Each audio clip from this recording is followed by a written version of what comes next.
네, 반갑습니다. 오늘 지금 중고생들 요즘 그 시험 기간이라고 했는데도 와주셔서 감사하고요. 특히 제가 아들이 둘 있는데 저희 아들은 토요일 날 이런 강좌 들으라고 뭐 얘기하면 절대 안 올 것 같은데 어쨌든 그래도 부모님들의 권유인지 아니면 강요인지 모르겠지만은 자리에 참석해 주신 학생 여러분과 학부모 여러분 감사드리고요.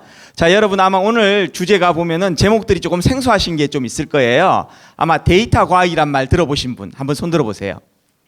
데이터 과학은 좀 들어보셨죠? 신문 같은데 뭐 뉴스 같은데 나오니까 디지털 인문학.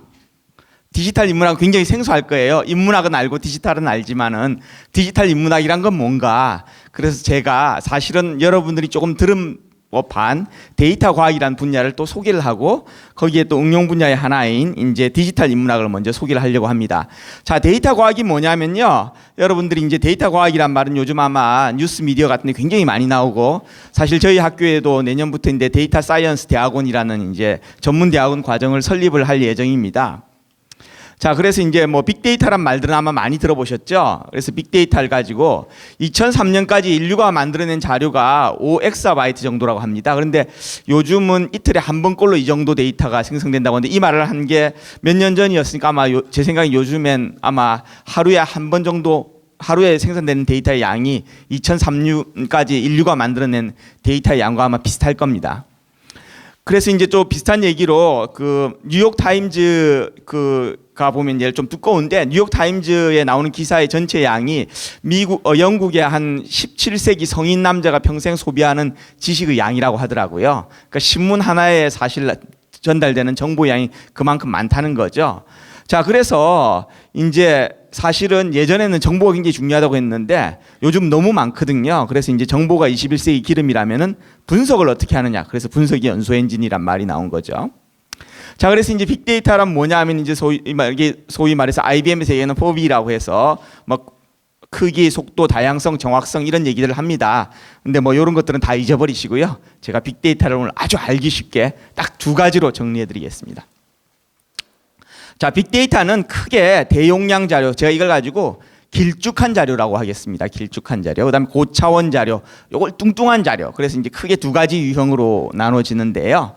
제가 한번 예를 들어 볼게요. 자, 여기 이제 월별 신용카드 사용량인데요. 제가 미국에서 교수를 하다가 2012년에 이제 서울대학교에 부임을 했는데 부임을 하고 교내에 있는 이제 그 은행에 가서 이제 신용카드를 만들러 갔죠. 만들러 갔더니 이제 신용카드 그 이제 어떤 게 좋냐고 얘기하니까 그 은행 직원이 쫙 카드를 설명하면서 요거는 이제 학원비 같은 거 싸게 해주고 요건 영화 같은 거 많이 보시면 좋고 요건 외식할 때 좋고 그랬는데 어느 카드인지 고를 수가 없는 거예요. 너무 많으니까 어떻게 골라야 될까? 그랬는데 여기 이제 제 예를 들면은 이제 월별 신용카드 사용량입니다. 자, 보시면 이제 뭐 제가 있고요. 물론 이제 나머지는 이제 방탄소년단인데 자, 이 방탄소년단에 보면 뭐 제이홉 같은 경우나 지민 같은 경우에는 화장품에 돈을 많이 쓰는데 비운가요? 그다음 뭐 슈가 같은 애들은 이제 외식에 돈을 많이 쓴단 말이에요. 자, 그러면 반대로 이제 그 뭐 저도 이제 화장품에 돈을 많이 안 쓰고 자, 그럼 이제 화장품에 많이 쓰는 멤버들 같은 경우에는 화장품 같은데 그런 데서 할인이 많이 되는 그런 카드를 주면 좋을 거고 반대로 이제 먹는 데 치중하는 저 같은 사람은 어떻게 되겠어요? 외식 사업 같은 거 할 때 할인이 많이 되는 그런 카드를 이제 권하면 되겠죠. 자, 그래서 이제 몇 년 전에 이제 저희 과 교수님이 한 분이 그 카드 회사에 자문을 해줬습니다. 신한카드에서 왜 코드 9인가 해가지고 굉장히 떠들썩하게 선전하는 게 있었죠. 본인이 소비 형태를 파악을 해가지고 본인한테 맞는 맞춤형 카드를 이제 그 제공해 준다는 거죠. 그렇다면 제가 이제 맨 처음에 은행에 가가지고 그 수많은 카드를 가지고 사실 고민을 했었는데 사실 나도 모르는 소비 패턴을 그 카드에서 알아서 거기서 최적의 카드, 제일 할인을 많이 맞는 카드를 만들어 준다는 거죠. 자, 이런 걸 가지고 제가 길쭉한 자료라고 하는데요. 자, 이거 왜 길쭉한 자료냐 하면요. 여러분 생각해 보시면은 자, 여기서 보통 카드 회사는 사람들을 가지고 몇백만 명의 카드 회사 고객이 있습니다. 근데 가로 세로 비율을 생각해 보시면은 여기 있는 물품들을 보시면 물품들은 앞만 말아봤다 몇천 개, 몇만 개거든요. 근데 몇백만 개로 이렇게 이쪽이 훨씬 더 긴 거죠. 그죠? 그러니까 자료의 형태를 보시면은 그래서 길쭉한 자료라고 알 수가 있습니다. 사람들은 몇백만 명이 있고 여기 살 수 있는 물품들은 뭐 많아봤자 몇천 개, 몇만 개일 테니까 가로 세로의 비율이 이제 여러분이 나오시는 거죠. 그래서 이런 걸 가지고 우리가 길쭉한 자료, 그다음 대용량 자료, 몇백만 명에 대한 데이터가 있으니까 그렇기 때문에 이걸 여러분이 흔히 생각하는 이제 그 빅데이터는 바로 이런 겁니다. 몇백만 명의 신용 자료, 뭐 여러분들이 알고 있는 그 이제 의료보험 뭐 건강 기록이라든지 그런 것들은 전통적인 이제 그 길쭉한 자료의 예가 되는 거겠죠. 자, 요거 반대로 이제 뚱뚱한 자료가 있습니다. 마이크로 어레이라는 건데요. 여러분 혹시 들어보셨는지 모르겠는데 요게 뭐냐면은 유전자의 발현 정도를 측정하는 바이오 칩입니다. 무슨 얘기냐면 사람들은 보통 유전자가 한 2만 개 정도 있는데요. 그 2만 개를 가지고 이 마이크로 어레이라는 유전자 칩을 이용을 하면은 요걸 점수로 표시를 할 수가 있는 거예요. 자, 그래서 모든 사람들한테 제가 이 바이오 칩을 주고 그다음 그 사람들에 대해서 요걸 가지고 제가 측정을 할 수가 있습니다. 자, 그럼 요걸로 뭘 할 수 있느냐면요. 여러분들 안젤리나 졸리 아시죠? 부모님들만 고개를 끄덕거리고 계신 것 같네요. 자, 안젤리나 졸리 뭐 지금 아들이 연세대학교 얼마 전에 입학했다고 하는데, 자, 안젤리나 졸리가 할리우드 유명한 여배우죠. 여배우인데 몇 년 전에 그 유방 절제 수술을 받았어요. 근데 유방암에 걸려서 받은 게 아니라 유방암에 걸릴까봐. 근데 그걸 어떻게 알았냐면요. 본인이 이런 마이크로 어레이를 사용을 해가지고 본인이 유방암이 걸릴 확률이 굉장히 높다는 걸 알았습니다. 무슨 얘기냐면요. 자, 여기 제가 예를 들어 보겠습니다. 자, 여기에 예를 들어 가지고 이제 간암 환자 뭐 예를 들어 가지고 여기 제가 이제 편의상 2명만 있습니다만은 저하고 친한 그 카이스트 정하원 교수, 그 다음에 이제 연예인을 가지고 간암 환자라고 하면 이제 악플이 달리기 때문에 제가 그 조심해야 되기 때문에 저는 이제 저를 간암 환자라고. 자, 그럼 이제 설현하고 해리가 이제 정상인이죠. 자, 그래서 유전자 점수들을 보면 첫 번째 유전자의 점수를 보면 여기는 뭐 0.6025 마이너스 0.110인데 간암 환자는 여기 점수들이 높거든요. 나머지 유전자에서는 별로 차이가 없습니다. 자, 이럴 때 이런 유전자 첫 번째 유전자를 우리가 바이오마커라고 하는 거예요. 그러니까 이게 뭐냐면은 간암을 나타내는 지표거든요. 자, 그러니까 이 마이크로레이를 통해 가지고 사실 이 사람이 암이 걸릴 확률이 높다, 아니다, 그런 걸 알 수가 있는 거예요. 이 바이오마커가 있기 때문에. 그렇기 때문에 이런 마이크로레이를 통해서 사람들이 이제 어떤 특정 질병에 걸릴 확률이 높다는 걸 예측을 할 수 있고, 그래서 이제 안젤리나 졸리 같은 경우에는 유방암이 걸리지도 않았는데 걸릴 확률이 높다고 생각을 해가지고 이제 유방 절제 수술을 한 겁니다. 자, 그래서 여기서 보면 이게 이제 뚱뚱한 자료라고 했는데 왜 그러냐면요. 자, 제가 여기서 편의상 제가 4명을 했는데 보통 이런 경우에는 예를 들어서 정상인 한 50명, 간암 환자 50명, 한 100명이면 됩니다. 근데 반대로 유전자는 2만 개가 있는 거죠. 그렇게 되면 아까하고 가로하고 세로의 비율이 반대입니다. 또 이거 특징은 아까의 대용량 자료 같은 경우 보통 그 여러분이 집에 갖고 있는 뭐 이제 PC 같은 데다가 자료를 담을 수 있느냐 없느냐 그 정도가 그 대용량 자료를 한 PC에 담을 수 없는 거라고 생각을 하는데 이런 자료들은 사실 담을 수가 있어요. 그래서 자료의 자체는 크기가 크지 않습니다. 단지 아까 말한 거와 반대로 가로 세로의 비율들이 바뀐 거죠. 그래서 우리가 뚱뚱한 자료, 옆으로 훨씬 기니까 이걸 뚱뚱한 자료라고 합니다. 이게 일반적인 여러분이 생각하는 뭐 이미지라든지 이런 것들도 다 이런 식으로 표시할 수가 있거든요. 이미지 같은 경우에는 여러분들이 보통 이제 여러분 그 휴대폰을 찍으면 박셀이라고 하는 픽셀이라고 하잖아요. 결론적으로 픽셀이 여러 개의 픽셀이 모여가지고 각각의 픽셀들이 뭐 이제 뭐 256가지 색상을 나타내는지 그런 걸 이용을 해가지고 여러분들이 그 사진이 하나 나오는 거거든요. 그럼 사진 하나마다 사실은 굉장히 많은 픽셀이 있고 각각의 픽셀에 어떤 이제 숫자가 나오는 겁니다. 그 숫자들이 모여서 사진이 이루어지는 거고 이런 식으로 표현할 수가 있어요. 사진 하나마다 내가 픽셀들이 있고 그것들이 나온 점수로 이미지가 나온다. 그렇기 때문에 이런 비정형 자료들은 대부분 뚱뚱한 자료입니다. 자, 그래서 여러분 빅데이터가 뭐다 물어보시면은 아까 얘기한 뭐 IBM, FOB 이런 건 다 잊어버리시고요. 뚱뚱하고 길쭉하고 둘 중에 하나다. 그렇게 생각하시면 되고, 이제 여러분이 흔히 많이 들었던 빅데이터는 뚱뚱한 자료고요. 그 다음에 이 길쭉한 자료고요. 뚱뚱한 자료는 이제 비정형 자료라고 생각하시면 됩니다. 자, 그래서 이 빅데이터를 가지고 뭘 알 수 있냐면 굉장히 많은 걸 알 수가 있어요. 이제 많이 하는 게 연관성 분석인데 보통 예측을 하는 겁니다. 자, 이제 대표적으로 이제 감성 분석을 이용한 주가 예측이란 게 있는데요. 자, 그 여러분들 SNS 많이 하세요? 안 해요? 인스타그램 하는 친구 없어요? 엄마 아빠 몰래 하고 있나? 그다음에 우리 아들들은 인스타그램 굉장히 열심히 하고 있는데 비밀 계정도 있는 것 같아요. 엄마 아빠 모르게. 저랑 팔로우하는 계정이 있고 그다음 자기들끼리 진짜 하는 계정이 따로 있는 것 같은데 어쨌든 예전에 마팔하다가 그다음 어느 순간 봤더니 저를 차단했더라고요. 그래서 이제 제가 원래 마팔 하자고 한 게 있는데 차단하면 어떻게 했냐고. 그래서 어쨌든 지금은 열려 있습니다. 자, 그랬는데 SNS에 여러분들이 이제 물론 이제 인스타그램 같은 경우에는 사진을 주로 올리지만 예전에 뭐 트위터라든지 이런 걸 할 때는 자기 이제 140자 안에서 자기가 뭐 생각을 가지고 적는데 뭐 자기 기분 같은 거 오늘 날씨 좋다, 기분이 좋다, 뭐 꿀꿀하다, 중간고사 기간이네, 뭐 이런 얘기들 하잖아요. 자, 사람들이 기분이 좋다, 나쁘다, 꿀꿀하다, 뭐 이런 얘기를 나타나는 걸 사람들이 감정을 드러내는 이런 단어들을 이용을 해서 분석하는 걸 감성 분석이라고 합니다. 어떻게 하냐면은 이 사람들의 기분을 나타내는 단어들의 빈도수를 이용해서 주가하고 연동을 시켜봤어요. 그래서 그걸 연동을 시켰더니 예측이 잘 맞는 거예요. 자, 그래서 이게 왜 그러면 누가 그 트위터에서 내가 꿀꿀하다 얘기를 몇 번 한 거 하고 그 다음에 오늘 기분 좋네 몇 번 한 거 하고 이게 어떻게 주식하고 연관이 있을까? 자, 그러니까 인과관계는 아니죠. 근데 무슨 얘기인지는 모르지만 어떤 식으로든지 주식과 연관관계는 있다는 것, 상관관계는 있다는 겁니다. 자, 그래서 이게 굉장히 잘 맞았는데 사실 이제 한국에서도 실제로 이걸 시도해가지고 어느 정도 맞았는데 문제가 있었습니다. 문제가 있었던 게 뭐냐면은 그 2012년에 대통령 선거가 끝나고 나서 트위터에 선거 결과 딱 발표나니까 젊은 층들이 대거 트위터에서 탈퇴를 합니다. 왜 선거 결과에 실망을 해가지고 이제 더 이상 SNS하고는 이제 담을 쌓아야지 하면서 탈퇴를 하니까 똑같은 모델인데 어제까지 쓰던 사람이 이런 사람이었는데 오늘부터는 이쪽은 다 빠지고 이쪽만 있다고 하시는 거예요. 그런데 젊은 사람들이 많이 빠졌기 때문에 어제까지 맞던 모형이 오늘부터는 안 맞는 거예요. 왜냐하면 데이터 자체가 변했기 때문에. 자, 그래서 이런 빅데이터 같은 경우에는 모집단 자체가 변화하는 경우가 있습니다. 이게 예고요. 지금 뒤에 나올 구글 독감 예측도 사실은 이제 요것과 연관이 있는데요. 구글 독감 예측, 여러분 혹시 독감 예방 주사 맞으셨나요? 저는 어제 맞았는데, 네, 저기 그 70%가 맞으면 30%는 안 맞아도 된다고 하는데 가급적이면 70%에 속하도록 하세요. 이제 대부분 본인들이 30%가 되려고 하는데 그래야 이제 전염이 안 된다고 합니다. 자, 구글 독감 예측은 뭐냐면요.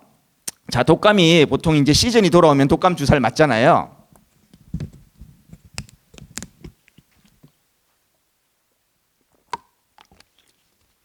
그런데 이제 보통은 여러분도 아마 집에 이제 할아버지 할머니 계시면은 할아버지 할머니는 좀 더 일찍 맞으라고 그러죠. 이제 취약층은 먼저 맞으라고 합니다. 그래도 이제 끝까지 안 맞고 버티시는 분들이 있는데 독감 시즌이 돌아왔다고 하면 이제 서둘러서 가서 맞아야죠. 맞아야 되는데 사실 독감이 퍼졌다고 할 때 맞으려고 하면 너무 늦을 수가 있어요. 이미 퍼지기 시작했으니까 주위에 걸린 사람이 나타나기 시작하니까. 자, 그래서 이걸 하루라도 조금 일찍 예측을 하는 게 중요합니다. 독감이 언제 돌고 지금 돌기 시작했다. 하루나 이틀 사이로 확 독감이 퍼지기 때문에. 근데 이걸 가지고 어떻게 예측을 할 수 있을까 할 때 구글이 굉장히 재미있는 생각을 했습니다. 어떤 생각을 했냐면 여러분들 뭐 요즘 아프다 하면 제일 먼저 하는 게 뭐죠? 인터넷으로 검색을 하는 거죠. 검색을 하는 거니까 독감 시즌이 돌아왔다고 하면은 뭐 타미플루 뭐 이런 식으로 해가지고 사람들이 막 약들을 찾고 그러거든요. 그래서 독감과 관련 있는 연관어의 검색량을 이용을 해서 한번 독감을 예측하면 어떨까? 이게 구글이 생각을 한 거예요. 자, 그래서 이제 구글이 독감하고 관련 있는 관련어를 가지고 이 방대한 검색 기록을 토대로 해서 한 20여 개를 뽑아가지고 독감 예측 모형을 만들었어요. 그래가지고 이걸 가지고 네이처에 발표를 합니다. 이 방법을. 그리고 이제 웹사이트에 이제 공개를 하죠. 그래서 각 나라별로도 예측을 하게 하고요. 우리나라는 아마 거기 맨 처음에 안 들어갔었던 것 같은데 굉장히 뭐 엄청난 이제 성공을 거두어서 빅데이터의 성공 사례로 뭐 모든 뉴스에 다 나왔습니다. 자, 거기 이제 여러분 중요하신 게 요게 요까지 얘기하시는 분들은 대부분 이제 여러분 빅데이터에 대해서 그냥 책 한 권 읽어봤다. 그 정도 하시면 되고요. 자, 그 다음에 이게 이제 엄청나게 실패하게 됩니다. 한 2, 3년 후에. 생각보다 훨씬 더 독감 그 예측을 많이 하게 되는 거예요. 많이 하게 되니까 그러면은 그래서 이제 실패 사례로 얘기하는 사람은 한 빅데이터에 대한 책을 한 3권 정도 읽어본 사람. 자, 그 다음에 이게 이제 그걸 사실은 보정해서 다시 잘 쓸 수 있게까지 만들었어요. 자, 이게 이제 요까지 알아야 전문가라고 저처럼 얘기할 수 있는 겁니다. 자, 그랬는데 이 구글의 아이디어는 뭐냐면은 원래 이제 미국 같은 데서 예를 들어 가지고 이 독감 그 경보를 어떻게 내리냐면 미국도 질병관리 그 본부가 있죠. 각 이제 시도군의 이제 보건소 같은데 또는 이제 소아과, 내과 같은데 독감 환자들이 많이 오면은 지역 이제 보건소에 보고를 하고 집계를 해서 차례차례 올라가 가지고 이제 그 질병관리본부에서 숫자가 굉장히 많이 늘었네 하면서 독감 경보를 내리는 겁니다. 그러니까 이걸 하루나 이틀 빨리 하고 싶은 거거든요. 그게 중요하니까. 그래서 그걸 가지고 사람들이 이제 아까 얘기한 대로 검색량을 이용을 해서 했는데 자, 문제가 뭐냐면 독감과 관련 있는 단어를 가지고 20여 개를 뽑았다고 했는데 여기서 그 중요한 건 야후. 여러분들은 아마 대부분 야후 모르시죠? 아마 부모님들은 야후 아실 것 같은데 야후가 1년 전에 똑같은 걸 야후의 연구자들이 발표를 했어요. 차이가 뭐였냐면은 야후의 연구자들은 그 방법을 생각했는데 독감 관련 단어들 자기들이 생각한 걸 그냥 20개 뽑은 거고요. 구글은 본인들의 이제 그 수많은 검색 기록을 통해 가지고 그 20개를 뽑은 게 그 야후와 구글의 차이였습니다. 근데 20개를 뽑았는데 아주 비슷비슷한 것끼리는 안 뽑았어요. 왜냐하면 얘기해 주는 정보가 비슷할 거니까. 그러면은 이제 조금 다른 걸 뽑았는데 어쨌든 20개의 단어를. 그러니까 무슨 얘기냐면은 독감해가지고 관련 검색어가 1등부터 100등까지 있다면 1, 2, 3, 4, 5, 6, 7, 8 이렇게 20개를 뽑은 게 아니라 1등과 2등이 비슷한 의미를 내는 거면은 좀 더 다른 정보를 주는 게 좋으니까 뭐 1등, 5등, 9등, 12등 이런 식으로 해서 나름 이제 뽑은 겁니다. 그런데 이게 왜 예측을 많이 하게 됐냐면은 구글 방법은 그대로지만 지금 독감 예측 방법은 구글 검색 엔진이 항상 변하거든요. 업데이트를 하거든요. 그러니까 내가 맨 처음에 1등, 5등, 9등, 10등이었던 게 중간에 이제 검색 엔진이 이제 업데이트가 되면서 얘들이 이제 순위가 바뀐 거죠. 바뀌면서 소위 말하는 가중치들을 주는 게 있었는데 그 가중치들이 원래는 1등, 5등, 9등, 10등한테 주는 거였는데 얘들이 이제 바뀌어버린 거예요, 순위가. 그러면서 모델이 틀려진 겁니다. 그러니까 아까 얘기했던 지금 이제 그 감성 분석 얘기하고 비슷한 거예요. 뭐냐면 내가 데이터를 모으고 있는데 그 데이터를 모으고 있는 집단이 확 변한 거예요. 그렇기 때문에 이제 결과가 틀리게 나온 거죠. 자, 그래서 이제 이게 또 이제 실패 사례라고 해서 또 엄청나게 또 이제 떠들었는데 이제 하버드 대학교 통계학과 교수가 결국 이거는 소위 말하는 질병관리본부의 데이터를 가지고 한 이틀 정도 빨리 예측하는 거니까 질병관리본부 데이터를 갖고 와가지고 보정을 해보자. 그랬더니 다시 잘 맞게 됐습니다. 그래서 이제 여기서 이제 그 교훈은 뭐냐면은 이 빅데이터를 이용한 걸 할 때 사람들이 아까 맨 처음 얘기한 대로 감성 분석처럼 저런 관련이 없는 걸로 예측을 하기도 하는데 이해를 잘 하는 게 중요하거든요. 그러니까 모르는 걸 가지고 이제 이렇게 얘기를 했을 경우 아까 얘기한 데이터를 이제 구성하는 집단 자체가 변하거나 할 때는 엄청나게 틀린 결과가 나올 수 있다는 겁니다. 자, 그래서 이제 그 언론에 비친 통계학 이게 2009년에 나온 기사인데요. 이제 뉴욕 타임즈에 나온 거죠. 여기 이제 그 For Today's Graduate, Just One Word Statistics 해가지고 이 구글 수석 경제학자 헐 베리언이라는 사람이 최근 향후 10년간 가장 섹시한 직업은 통계학자다. 그런 얘기를 합니다. 네, 이 당시에 제가 이미 결혼을 해가지고 혜택은 보지 못했습니다. 자, 그랬는데 그래서 제가 궁금해가지고 한번 찾아봤어요. 정말 제일 섹시한 사람 누구냐? 모르면 이제 구글한테 물어봐야 되죠. 구글한테 물어봤더니 데이비드 베컴이에요. 그래서 제가 알기로는 이 사람이 통계학 전공이 아닌데 그래가지고 제가 다시 찾아봤는데 근데 지금 약간의 이제 미디어 문제, 이 얼굴이 원래 저로 변해야 되거든요. 근데 지금 이 슬라이드에 약간 문제가 있어서 변하지 않는데 변한다고 믿어 주십시오. 네, 그럼 이 부분에서 보통 박수를 한 번씩 쳐주시는데 네, 그래서 이제 제 얼굴을 잠깐 바뀌면서 여기 중간에 지루할 때 대비해서 이런 조크를 제가 하나 집어넣습니다. 자, 그래서 어쨌든 뭐 데이터 과학이란 말이 그러고 나서 다시 등장하는데요. 자, 요거는 이제 2013년에 그 하버드 비즈니스 리뷰라는 이제 잡지에 21세기의 가장 섹시한 잡이 데이터 사이언티스트 그런 얘기를 합니다. 데이터 사이언티스트 통계학자가 불과 4년 만에 이제 왕자를 내려놓는 거죠. 원래 이제 통계학자라고 했는데 직업군이 통계학이 제일 좋다고 그러다가 이제 데이터 사이언스라고 얘기를 하니까 자, 그랬는데 사실은 데이터 사이언스와 통계학의 차이가 뭐냐 하면은 뭐 통계학 하시는 분은 거의 똑같다. 모자만 바꿔 쓴 거다. 뭐 이제 제가 얘기 어딜 가가지고 예를 들어서 통계학자라고 하면은 제 연배 또래 분들한테 얘기하면은 반응들은 굉장히 비슷비슷합니다. 내가 대학 다닐 때 통계학 수업 들었는데 그거 비 받으려고 얼마나 고생을 했는지 막 재미없고 그런 걸 얘기하는데 제가 어디 가서 데이터 사이언티스트라고 얘기를 하면은 뭐 뭔가 대단한 걸 한다고 사람들이 믿고 있는 거죠. 똑같은 건데 단지 이제 제가 타이틀만 바꿨는데 자, 통계학자는 뭐 그래서 뭐 조크가 많아요. 뭐 이제 맥을 쓰는 통계학자를 데이터 사이언티스트라고 한다. 뭐 샌프란시스코에 있는 통계학자 뭐 거기 이제 IT 기업들이 많으니까 그런 얘기들을 하는데 어쨌든 이게 재미있는 게 이게 구글 트렌드라는 걸 이용을 한 건데 통계학자하고 데이터 과학자라는 걸 가지고 찾아보시면은 빨간 선이 이제 데이터 과학자고요. 이제 파란 선이 스태티스티션입니다. 결국 용어로서는 이미 통계학자는 죽음을 맞이하신 게 아닌가. 그러니까 데이터 사이언스란 말이 사실 이제 통계학을 대체하는 그런 이제 경향을 보이고 있긴 합니다. 자, 그러면 이제 데이터 과학에 대해서는 제가 이제 어느 정도 소개를 했고요. 제가 이제 양식 측정학이 뭔지, 디지털 인문학이 뭔지 얘기를 할 텐데, 디지털 인문학 중에서도 오늘 제가 얘기할 건 양식 측정학이란 특정한 분야입니다. 아마 디지털 인문학도 생소하실 텐데, 양식 측정은 더 생소하시죠? 제가 양식 측정학이 뭔지 소개하도록 하겠습니다. 자, 이제 뭐니 해도 이제 여기 그 빅데이터 하면 빠질 수 없는 게 구글인데, 구글에서 하고 있는 큰 프로젝트가 두 개 있는데, 구글 라이브러리 프로젝트란 거하고 구글 아트 프로젝트란 게 있습니다. 구글 라이브러리 프로젝트는 1450년 이후에 출판된 지구상에 존재하는 모든 책의 12%에 해당하는 1500만 권을 스캔했어요. 디지털 형태로 다 스캔했고, 그다음에 이걸 N그램 뷰라는 걸 이용을 하면은 요걸로 여기 영어, 독일어, 스페인어 다양한 언어에 쓰인 책에서 N개의 연달아 등장하는 단어의 빈도 조사가 가능하다. 무슨 얘기냐면요, 내가 I love you라고 쓰인 전 세계의 책, 물론 이제 전 세계의 책은 아니겠죠. 1500만 개 중에 I love you가 나타나는 게 몇 번이냐 이러면은 여기서 N그램 뷰를 이용하면 그걸 답을 딱 해주는 겁니다. 자, 그래서 이제 검색이 가능한 거죠. 어마어마한 자료가 있는 겁니다.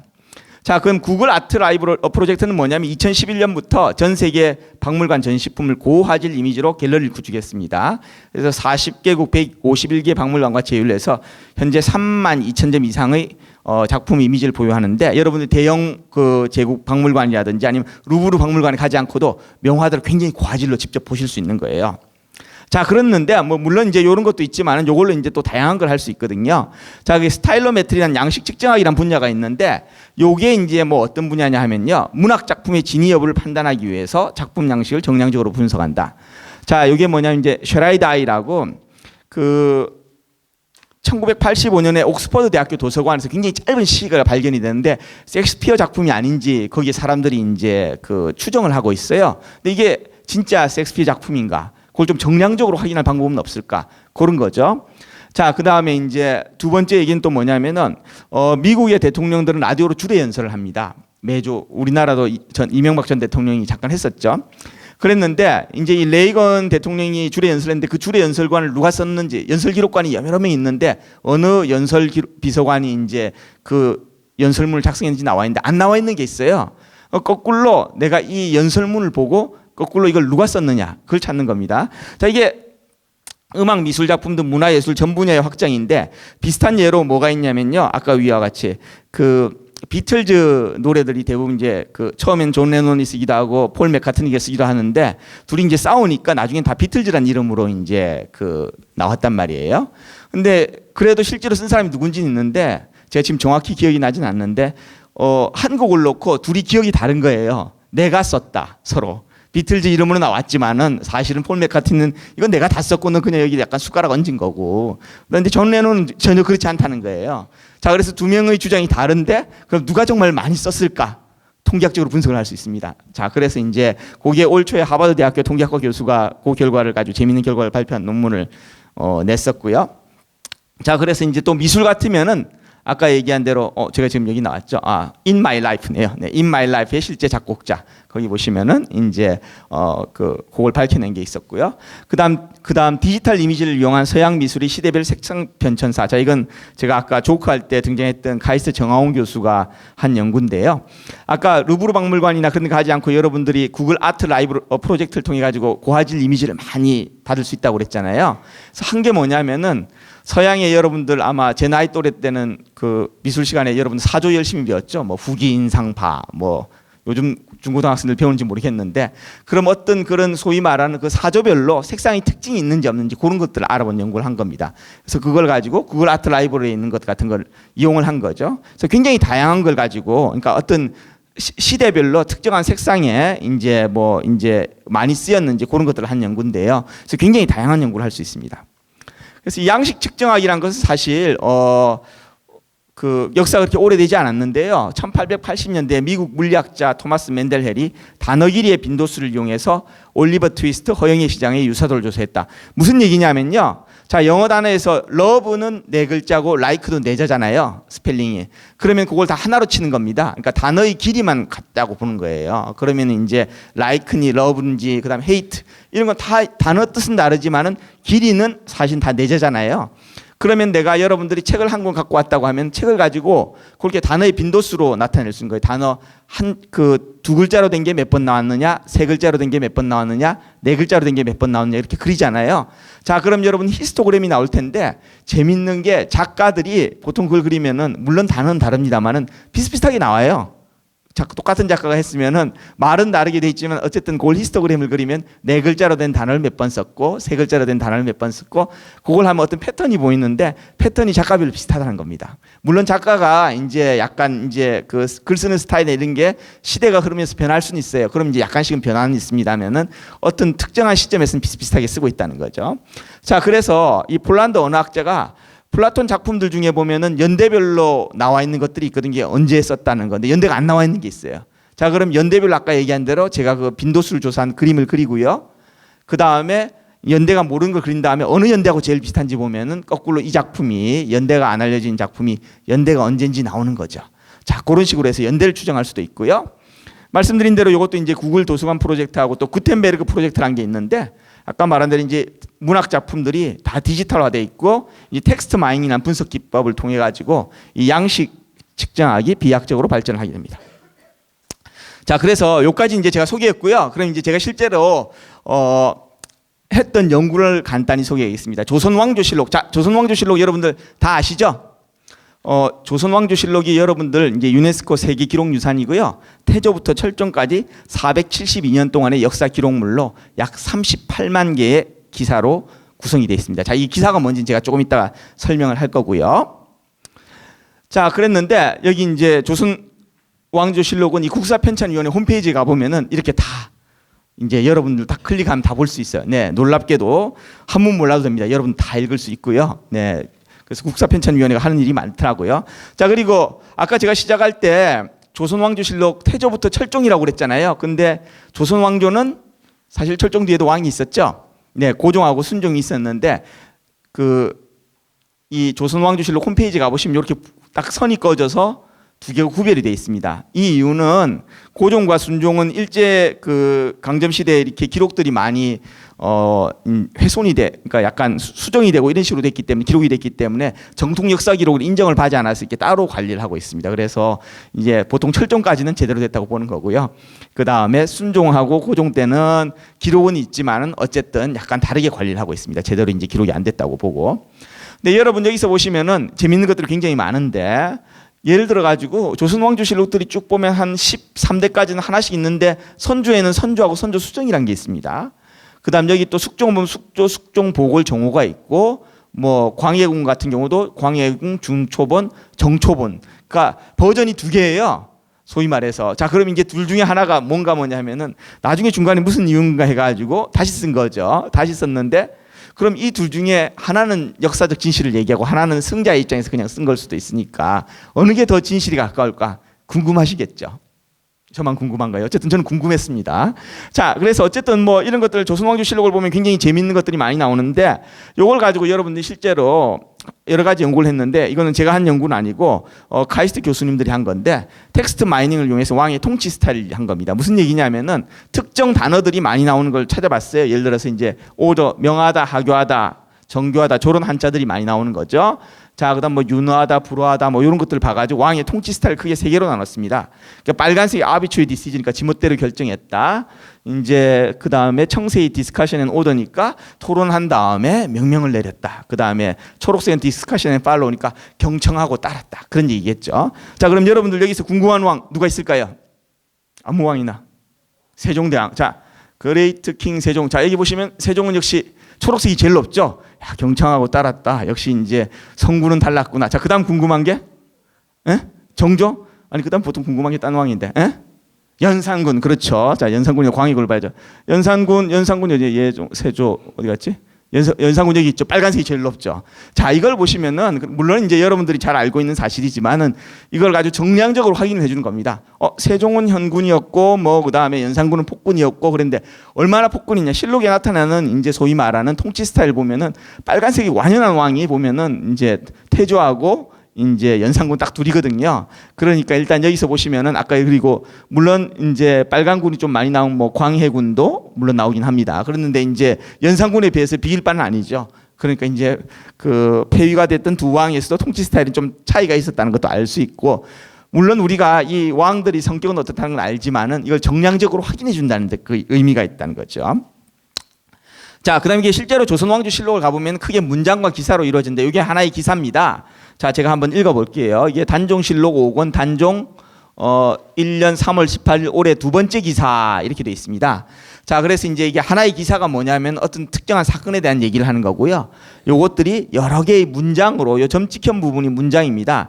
이게 사실은 한자로 구성되어 있는데 이걸 가지고 다시 한글로 바꿨기 때문에 우리말로 하면은 이게 딱 끊어지진 않는데 한자로 보면 아마 저게 그렇게 끊어지나 봅니다. 그래서 이제 여러 개의 문장으로 이렇게 구성이 되어 있고요.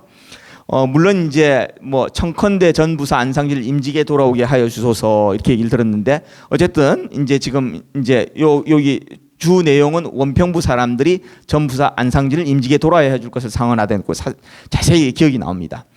자, 그래서 이제 이 조선왕조 실록을 가지고 여러분들이 이제 이런 식으로 구성되어 있다는 걸 알 수 있고요. 그럼 제가 이걸로 뭘 하려고 했냐면은 일단은 그 같이 연구하고 있는 카이스트 정하원 교수의 도움을 받아서 저희가 이제 두 개의 데이터베이스를 만들었습니다. 하나는 뭐냐면은 각각의 등장인물들에 대해서 그 DB를 만든 거죠. 뭐냐면은 아까 보시면 이제 기사가 있고 기사마다 문장이 있었다고 그랬잖아요. 거기 이제 등장인물이 있습니다. 아까 보면 여기 등장인물이 뭐 그 이제 김숙리, 윤봉, 안상진 이런 사람들이 나오는데 그런 사람들 각각 저희가 이제 문장에 등장하는 사람이 누구다. 이런 식으로 데이터베이스 인물들을 만들어 놓은 거죠. 그리고 요 아이디를 가지고 또 따로 여기 데이터베이스를 만들었기 때문에 0002884는 성산문이고 006203는 황이다. 이런 식으로 해서 저희가 이제 따로 연결을 할 수 있겠습니다. 자, 요걸 가지고 제가 뭘 하려고 했냐면요. 요게 이제 네트워크로 구성이 됐다고 본 겁니다. 여러분들 아마 페이스북 혹시 하시는 분 있으세요? 중고생들은 페이스북 못 하죠. 원래 나이 제한 때문에. 물론 뭐 저희 애들 보니까 나이 속여서 만들긴 합니다만은 뭐 어쨌든 부모님 모르시니까. 근데 대부분 이제 저희 연령대는 부모님들은 하실 것 같은데 페이스북에 친구들이 있으면 서로 관련이 있다고 하잖아요. 자, 그래서 이제 일종의 페이스북에 있는 친구라고 생각하시면 돼요. 자, 제가 있고 그다음 저하고 친구들이 있으니까 이렇게 네트워크 관계가 서로 형성이 돼 있다고 보는 겁니다. 자, 이게 이제 네트워크 자료인데요. 원래 이걸 시작했던 거는 사실은 이제 제가 그 전에 다른 연구를 한 게 있었습니다. 이게 코스판서십의 네트워크 분석. 이게 뭐냐면요. 공동 법안 발의입니다. 우리나라에서 법안을 발의하려면은 보통 소위 말하는 스판서가 있어야 되죠. 같이 이제 그 다른 의원들이 사인을 해줘야 돼요. 그때 발의를 할 수 있게. 그래서 발의를 할 때 필요한 최소의 국회의원 수는 몇 명인지 아세요? 고등학생, 중학교 때 사회시간에 안 배워요? 사회시간에 안 배우세요? 자, 10명입니다. 우리나라 10명. 자, 10명인데, 자, 그랬는데 이제 제가 이제 궁금한 게 사실은 10명만 하는 게 아니라 어떨 때는 이제 10명보다 세를 과시하기 위해서 딱 10명만 사인 받는 게 아니라 여러 명한테 사인 받거든요. 그러니까 국회의원도 왕따면은 법안 발의 못 해요. 친한 사람 없으면은. 아니면 내가 이제 정당에서 무슨 원내 총무다. 대표다 이러면 이제 와가지고 줄 서서 사인하겠지만은 그게 아니고 초선인데 친하지도 않아 사람들하고. 그래서 어디 법안 들고 갔는데 아무도 사인 안 해주면은 4년 동안 법안을 하나도 발의 못하는 거죠. 그랬는데 이게 17대 국회를 가지고 제가 했는데 17대 국회 때 재미있는 자료가 있었어요. 뭐냐면은 조선일보에서 그때 등원한 국회의원들한테 설문조사를 했습니다. 이번에 등원하는 17대 국회의원 중에 친한 친구 4명 써라. 네, 국회의원 같은 동료 의원. 자, 그래서 이제 동료들 중에 친한 사람 4명이 나온 거죠. 자, 그래서 궁금한 게, 야, 그러면 소위 말하는 이제, 근데 같은 정당이라서 사인해 주는 경우도 있고, 아까 얘기한, 아까 봤더니 친한 친구라서 사인해 주는 것도 있고, 그다음 내가 사선 의원인데 하면 또 이렇게 또 줄 세워가지고 하는 경우도 있고, 아니면 내가 지금 부산 지역에 현안을 하는 거면 여야 관계 없이 부산 지역 국회의원들은 뭐 가덕도 공항이다 하면 다 사인해 주는 거죠. 자, 이런 여러 가지 이제 요인이 있을 텐데 이런 것들이 어떻게 영향을 미쳤느냐. 그리고 사실은 이게 보면은 뭐 여러분들 보통 국회의원 중에 뉴스에 많이 나오는 사람만 압니다. 뭐 원내대표, 대표, 뭐 상임위원장 이런 사람 아는데 이분들 알고 보면 법안 발의 많이 안 해요. 근데 이제 보면 실제로 법안 발의할 때 또 보면 마당말 같은 사람들이 있거든요. 열심히 또 이 중간에 뛰는 사람도 있고. 그래서 실제로 이제 소위 말하는 발의의 중심 인물은 뭐냐. 우리가 뉴스에 많이 보는 사람 말고 다른 사람이 있을 텐데 그런 걸 알고 싶었습니다. 자, 이걸 가지고 제가 이제 연구를 했는데 원래 이제 연구자들이 한번 하고 나면 이제 거기에 이제 딱 그 한번 발동이 걸리면 비슷한 걸 또 하고 싶은 거죠. 제가 이 조선왕조실록을 보다 때 생각난 게, 야, 우리가 공동법안 했으니까 상소문 하자. 상소문 똑같은 거 아니냐. 상소문 거기 딱 이렇게 연서해가지고 선비들이 딱 쓰니까 똑같은 거 다 하려고 했죠. 그래서 이제 조선왕조실록을 봤더니 장원철 외 120명. 왜 이름이 없는 거예요. 외로 끝납니다. 자, 그래가지고 이제 제가 이걸 가지고 그대로 하려고 했는데 못한 거죠. 제가 그래서 이제 그렇지만 굴하지 않고 그럼 기사를 아까 하나의 법안으로 보고 그 같은 이제 문장 안에 등장하는 인물 사이에 어떤 연관관계가 있으니까 일단 요것들 사이에 네트워크 자료로 본 다음에 이걸 이용을 해서 분석을 하기로 했습니다. 자, 그래서 이제 그 조선왕조실록이 굉장히 방대하기 때문에 제가 다 알 수 없고요. 국사학과 교수님을 찾아가서 물어봤습니다. 뭐 특정하게 뭐 좀 흥미있는 이제 특정 주제 같은 걸 얘기하라고 했더니 예송 논쟁을 들어주더군요. 예송 논쟁들 다 아세요? 여러분들? 네, 예송 논쟁 잘 모르시면 그 뭐죠? 그 드라마 추노. 그 추노가 그 예송 논쟁의 배경이죠. 잘 모르시는 분들은 집에 가서 넷플릭스나 그런 데 보면 나와 있는 것 같습니다. 네.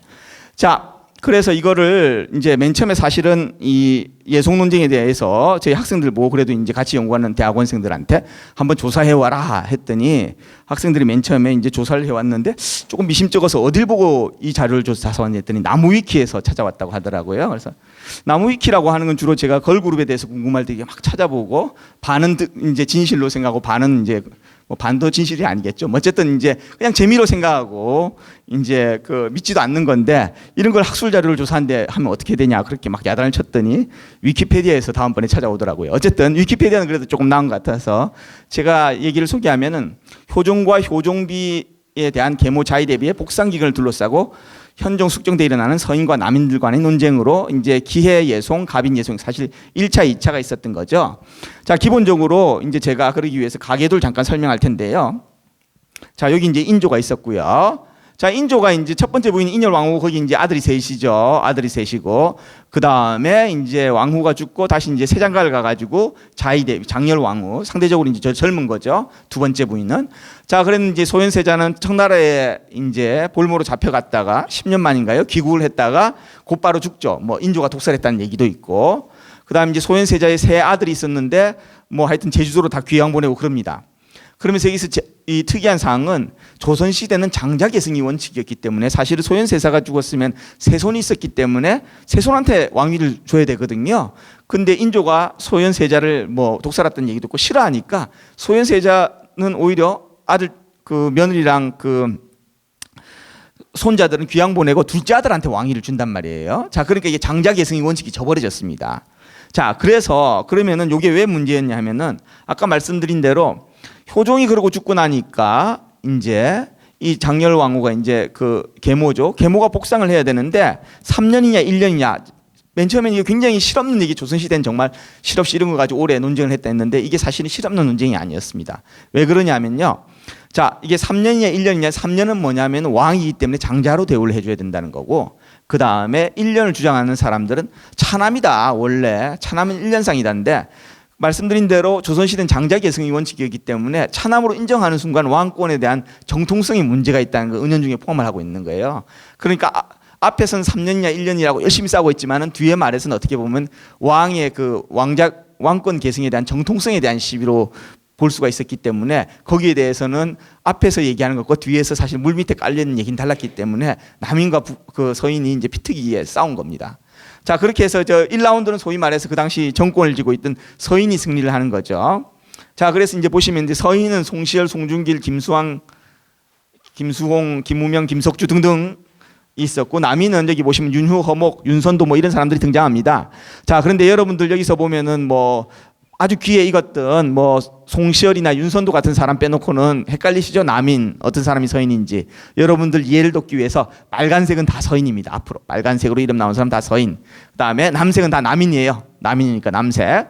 자, 그래서 제가 이제 뒤에 가서 쭉 설명을 하는데 이게 재밌는 게 1차 예송 때는 서인이 이기거든요. 서인이 이기는데 2차 예송 때는 이제 며느리가 죽는 거죠. 효종비가 며느리가 죽었는데 그때는 다시 이제 복상 기간을 가지고 둘째 며느리냐 첫째 며느리냐 똑같은 걸로 했는데 이번엔 거꾸로 이제 남인이 승리를 하는 거죠. 자, 남인이 승리하는데 여기서 보시면은 이제 김우명이랑 김석주가 빨간색인데 여기 있잖아요. 자, 빨간색인데 왜 열로 왔냐? 나 지금 이제 소위 말하는 이제 당적 변경이라는 게 있습니다. 당적 변경. 자, 그래서 이제 남인으로 붙어가지고 같이 편을 먹어서 같은 이제 서인들을 단합을 한 거죠. 자, 그래서 제가 그러면 여기서 이 관계에서 궁금한 게 뭐였냐면은 자, 아까 말씀드린 국회에서도 말씀드린 대로 우리가 보통 이제 역사적인 사실에서 유명한 사람들은 다 아는데 거두, 남인의 거두, 서인의 거두한데 이 뒤에 보면 항상 이게 책략가나 모략가는 따로 있을 수 있잖아요. 뒤에서 모든 일을 꾸미고 조선왕조실록을 통해서 그런 사람을 내가 찾아낼 수 있을까? 그 다음에 이제 실제로 보면 남인이나 서인은 그렇게 많지가 않아요. 그 역사적으로 알려진 사람 대부분의 사람들은 지금 뭐 찾아보면은 어느 계파에 있는지 잘 모릅니다. 이 사람들을 가지고 우리 선조가 알고 봤더니 남인이었네 뭐 이럴 수도 있겠고요. 그 다음에 이제 소위 말해서 이제 서인과 남인 아까 당적 변경을 했는데 소위 말해서 당적 변경 시점이 어디냐. 옛날에 이렇게 국회 뭐 정론관에서 기자회견 안 했거든요. 와가지고 뭐해서 오늘부로 이제 서인을 떠나고 남인에 합류합니다. 뭐 이런 얘기를 안 했기 때문에 조선왕조실록에 기록이 없어요. 자, 그래서 이런 것들 가지고 그럼 제가 말씀드린 대로 이 조선왕조실록을 통해 가지고 해볼 수 있는지 그걸 제가 알아봤습니다. 자, 그래서 이 중심 인물에 대해서 보면은 사실 이 네트워크 자료가 유명해진 게 뭐냐면요. 그 미국의 911 테러가 열렸을 때 테러범들 중에 누가 주범이냐? 그걸 잘 몰랐단 말이에요. 근데 그 테러범끼리 주고받은 이제 연락을 가지고 네트워크로 만든 다음에 그 소위 말하는 네트워크의 중심도를 이용해서 그 이제 그 주범을 찾아냈습니다. 이게 무슨 얘기냐면요. 여러분 보통 어떤 데이터가 주어지면은 데이터를 대표하는 값을 얘기하라. 그럼 보통 뭘 하죠? 평균. 그죠? 국회의원들 뭐 이제 그 재산이 얼마냐 이런 얘기를 하면 이제 평균을 얘기하면 사실 이제 잘못된 게 많죠. 굉장히 돈 많이 버시는 분. 예전에 뭐 정문준 씨 같은 분이 국회의원 할 때는 그분이 이제 그 워낙 돈을 많이 버니까 평균을 내면 안 되고 그럴 때 이제 중앙값이라는 걸 사용을 하는 거죠. 뭐 예를 들어서 이제 미국 같은 경우도 샤킬 오닐이 대학 졸업했다. 그러면 이제 그 학교의 졸업생들 평균 연봉 샤킬 오닐 넣고 안 넣고 엄청나게 차이 나거든요. 학생들이 샤킬 오닐 모르나? 누굴 얘기해야 되나? 뭐 유현진이 이제 졸업한 고등학교 그의 졸업생들 연봉 평균을 유현진 넣고 안 넣고 크게 차이 나잖아요. 자, 그래서 어쨌든 그러면은 이제 아까 말씀드린 대로 데이터를 대표하는 값이다 하면 숫자로 된 값 같으면은 우리가 중앙값이라든지 또는 이제 평균이라는 걸 이용해서 숫자를 대표합니다. 네트워크 같으면 어떻게 하냐면 네트워크에도 그렇게 대표하는 값을 우리가 센트럴리티라고 하는데 센트럴리티가 한 4가지 있어요. 자, 4가지를 차례대로 제가 말씀드리겠습니다. 첫 번째로 요건 뭐냐면 하이스트 디그리 센트럴리티라는 거는 연결이 제일 많이 되는 거예요. 여러분들 친구 관계로 생각하면 교우 관계로 생각하면 제일 인기 많은 친구 제일 많아. 내가 뭐 우리 반 애들 중에 한 지금 요즘은 한 30명 되나요? 30명 중에 한 28명하고는 그냥 말 트고 지내. 다 썩고 한 2명은 정말 특별한 애들 안 하지만은 어쨌든 28명하고는 내가 친구라고 부를 수 있다. 그런 게 이제 이제 하이스트 디그리 센트럴리티죠. 자, 그 다음에는 여기 보면은 하이스트 비트윈 센트럴리티는 뭐냐면 자, 여기 이제 네트워크 여기 크게 보시면 아마 요 그룹하고 요 그룹 2개가 있는데 요 2명이 소위 말하는 길목을 지키고 있는 거죠. 여기 있는 애들이 여기 있는 애하고 어떻게 이 말을 걸려고 하면 요 H하고 I를 꼭 건너가야만이 얘기를 할 수가 있는 거죠. 그러니까 소위 말하는 이렇게 길목 역할을 하는 그런 게 이제 하이스트 비트윈 센트럴리티입니다. 자, 그게 이제 그런 것들이 있을 거고요. 베스트 클로즈 센트럴리티는 뭐냐면은 두루두루 친한 겁니다. 내가 되게 친한데 아까 있는 28명 친한데 2명하고는 평생 말도 안 해. 안 하는데 이 친구는 어쨌든 한 2달이 거치면 그 2명하고도 얘기를 할 수가 있단 말이에요. 그죠? 그러니까 제일 그 파퓰러한 게 아니라 그래도 두루두루 친한 거. 그걸 알 수가 있고요. 저 마지막으로 이제 그 하이스트 아이겐벡터 센트럴리티라는 게 있는데 자, 요건 뭐냐면요. 구글이 홈페이지 만드는 원리하고 똑같은 겁니다. 구글 홈페이지 순위 정하는 거. 구글이 홈페이지 순위를 어떻게 정하느냐면요. 홈페이지에 이제 링크가 많이 돼 있으면은 이제 순위가 높아지는데 그거는 이제 아까 얘기한 하이스트 디그리 센트럴리티하고 똑같거든요. 그랬는데 링크가 적다 하더라도 굉장히 중요한 웹사이트하고 링크가 돼 있으면 순위가 올라가는 거예요. 자, 예를 들어 가지고 이제 내가 회사에 친한 사람이 아무도 없는데 사장님하고 밥을 같이 먹어요. 자, 그러면 뭐 친구는 없지만 이런 나의 위치는 굉장히 올라가는 겁니다. 그죠? 내가 중요하다. 다른 사원들 나하고 별로 안 친하지만은 쭉 했는데 끈이 하나인데 사장님 끈이야. 자, 그러면은 이제 제일 높이 올라가는 거죠. 그런 것처럼 우리가 이렇게 순위가 있다고 할 때 아까 말씀드린 대로 이 센트럴리티를 구성을 할 때 이런 기준으로 다양한 기준으로 우리가 센트럴리티를 만들 수 있습니다. 그래서 그걸 가지고 한번 해봤어요. 자, 그랬는데 저희가 이제 여러 가지 분석을 했는데 예속 논쟁이 1차 예속 논쟁이 있고 2차 예속 논쟁이 있었는데 이걸 가지고 제가 크게 4가지 2차 예속 논쟁만 지금 얘기를 할 거고요. 그것도 이제 국사학과 그 조교의 도움을 받아서 이제 4가지 시기로 나눴습니다. 국사과 조교가 근데 이거 재미있었던 게 같이 일했던 국사과 조교 이름이 선비였어요. 그래서 역시 국사과다운. 그래서 제가 저희 학과 학생 같으면 이제 미인 이랬으면 좋겠다. 미인하면 이제 영어로 평균이니까. 그래서 뭐 우리도 장민 뭐 이런 학생이 오면 괜찮을 것. 너무 썰렁했나요? 네. 자, 아재 개그였습니다. 자, 그랬는데 어쨌든 그래서 그 선비군의 도움을 받아가지고 저희가 이렇게 구했는데 보시면은 이게 이제 직권을 그 당시에 서인이 하고 있었거든요. 다 모든 디그리 아까 만 제일 이제 인기 있는 거 비트위니스, 클로즈니스, 아이겐벡터 다 이게 이제 전부 다 빨간색 위에 상위로 도배합니다. 검정색은 지금 당파가 알려져 있지 않는 거예요. 그리고 허적이 유일하게 여기 올라와 있습니다. 허적이 아마 여기서 제 기억에 의하면 아마 주요 관직에 있었던 사람이라서 아마 올라와 있었던 것 같아요. 그리고 아마 지금 여기 나와 있던 김수홍, 김수왕들이 아마 정승이었던 걸로 기억이 납니다. 삼정승 중에. 자, 그랬는데 이게 3기로 넘어가면서 여러분 보시면은 확 바뀌어요. 보시면은 이제 파란색들이 다 치고 올라오는 거죠. 많은 경우에 보시면 이제 그 비트위니스, 그다음 디그리, 그다음에 아이겐벡터. 근데 재밌는 게 클로즈니스는 검은색만 쫙 다 있잖아요. 자, 여러분 클로즈니스가 뭐인지 여러분 생각해 보시면 클로즈니스는 두루두루 친하거든요. 정권 교체기에는 왜냐하면 이렇게 눈치를 보면서 양쪽을 다 친해야 됩니다. 어느 색인지 특별하게 표시를 안 해야 되고. 자, 그렇기 때문에 이게 보면은 이 검정색들이 쭉 다 있는 게 이해가 되는 거예요. 어떤 특정 정파성이 강한 것보다. 왜냐하면 정파성이 이제 정권이 완전히 바뀌고 나면 다시 말씀드린 대로 이제 특정 색깔이 도배질할 수가 있지만은 정권이 바뀔 때 클로즈니스는 결론적으로 나타내는 게 내가 미워하는 사람이 없는 거잖아요. 그러니까 골고루 친해야 되는 거니까 눈치 작전이니까 이렇게 검정색으로 많단 말이에요. 근데 여기서 또 중요한 것들은 여기서 우리가 전혀 주목받지 않는 사람들이 있었으니까 이 사람들이 그럼 실질적으로 이 시대에 어떤 역할을 했고 어떤 관직에 있었는지 그런 걸 통해서 또 역사적으로 또 재미있는 사실을 알 수가 있겠죠. 자, 그래서 네트워크 중심도를 통해서 저희가 본 건 이런 것들이 있었고요. 그 다음에 이제 정권 교체기를 해서 아까 디글이라는 게 사람을 많이 아는 정도라고 그랬잖아요. 그래서 이제 서인하고 남인, 그다음 김석주가 그 당시 영의정이었는데 비교를 해봤더니 이제 그 정권 교체기가 아까 크게 4가지로 했는데 3기에서 4기로 넘어가면서 정권이 바뀌거든요. 보시면 서인과 김석주는 비슷한 패턴을 보이는데 남인은 이제 확 증가하는 걸 알 수 있습니다. 그러니까 요맘때 2기에서 3기로 넘어갈 때 이제 진권, 소위 말해서 정권 교체가 됐다는 걸 알 수가 있는 거죠. 자, 그리고 이제 마지막으로 저희가 이제 그 소위 말해서 그 사람들 그룹핑을 하고 싶었다고 했잖아요. 이제 이 당시에 뭐 서인, 남인 또는 알려져 있지 않았던 여러 관직에 있었던 사람들 같은 경우에 어떤 식으로 내가 그룹을 만들 수 있느냐. 저희는 그래서 크게 아마 3개의 그룹으로 있을 거다. 그러니까 남인하고 서인이 있고 그다음 대부분의 사람들은 이제 사실 보면은 이렇게 그 정확하게 당파에 속하지 않은 사람이 많을 수가 있다. 이렇게 봤거든요. 자, 그래서 이제 일단 3개의 그룹으로 나눈 걸 가지고 이제 분기별로 해봤습니다. 그래서 이제 예속 논쟁 2기는 여러분 기억하시겠지만 이때는 서인이 아직 집권을 하고 있었을 때인데요. 저희들이 봤더니 여기서 이제 보시면은 여기서는 약간 이제 그 노란색하고 청색이 요건 그냥 같은 집단을 의미하는 거고 요게 이제 뭐 남인이나 서인을 의미하는 건 아닙니다. 자, 보시면 아시겠지만 이제 그 노란색은 김우명, 김수왕. 저희가 김우명하고 김석주가 이제 나중에 당적 변경을 한다고 그랬죠. 자, 김수홍, 김석주는 같은 거고요. 허목도 같고, 그다음 김수왕, 김우명, 그다음 뭐 송중기, 송시열 이렇게 송중기, 송시열은 이제 지금 보면 분홍색 계열인데 여기 아마 골수 이제 저희는 서인으로 지금 이때 생각을 했고요. 그다음에 이제 김우명, 김수왕, 김수홍, 김석주 같은 경우에는 지금 파란색이 대다수지 않습니까? 대다수인 거는 어느 정도 약간 중립적인 집단. 그러니까 김석주나 김수홍 같은 경우에는 그렇게 이제 소위 말하는 하드코어는 아니었던 것 같다. 그런 식으로 저희가 허목도 거기 끼었으니까요.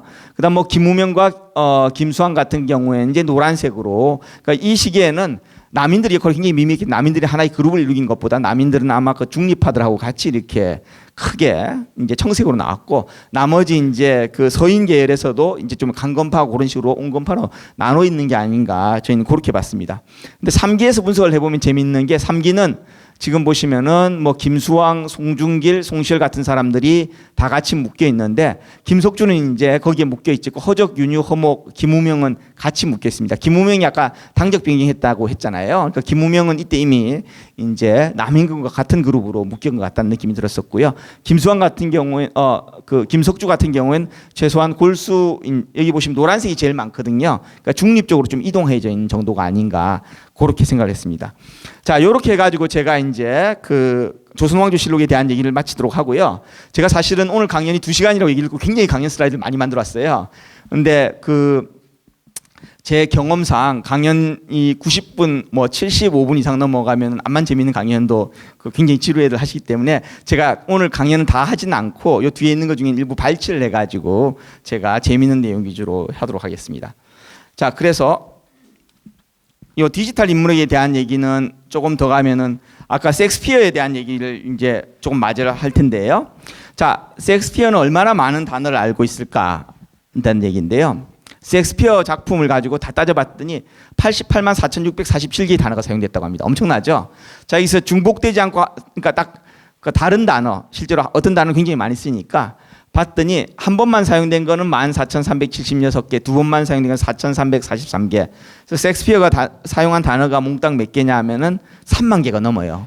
3만 개면 엄청난 겁니다. 여러분들 한국어로 여러분들이 하루에 평균 사용하는 단어를 한번 생각해 보세요. 뭐 저 같으면 집에서 애들 보고 야 조용히 해, 뭐 공부해, 뭐 이런 약간 굉장히 제한된 단어들만 쓰고 있단 말이에요.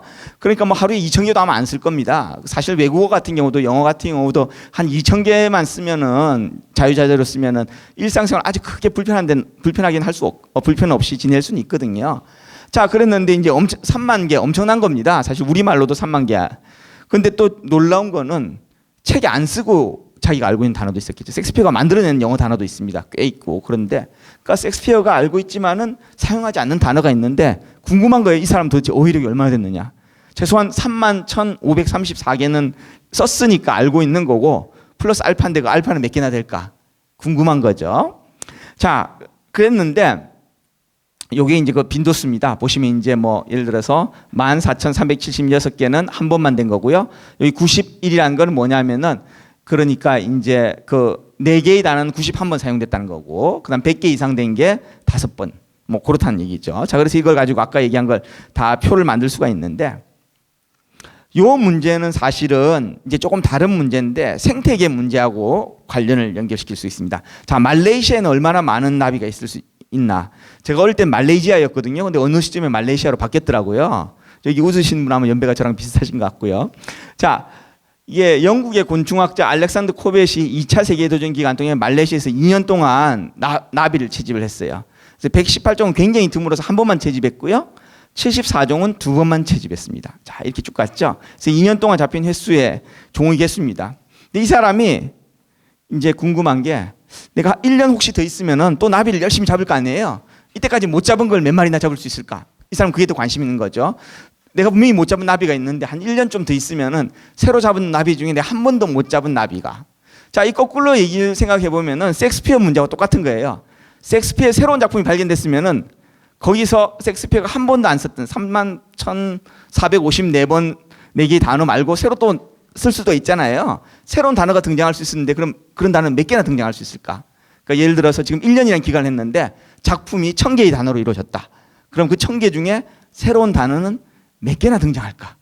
이 두 문제가 사실은 똑같은 문제입니다. 그래서 이걸 생태계 문제로 제가 지금 말레이시아 얘기를 했는데 이 두 문제를 잘 생각해 보시면 평행 우주예요. 내가 1년 동안 더 말레이시아에 있으면 나방을 열심히 채집했을 때 새로 잡히는 나방, 새로운 종은 몇 종이나 있을까? 그 문제는 내가 셰익스피어의 새로운 작품을 발견했는데 그 작품이 뭐 1,000개의 단어로 이루어졌다고 하면은 그 1,000개의 단어 중에 셰익스피어가 한 번도 안 썼던 단어가 등장하는 게 몇 개나 있을까? 자, 근데 이 코벳이 다행히 이 문제를 해결할 수 있는 사람을 알고 있었는데 이제 통계학의 아버지라고 불리는 이제 피셔 경이죠.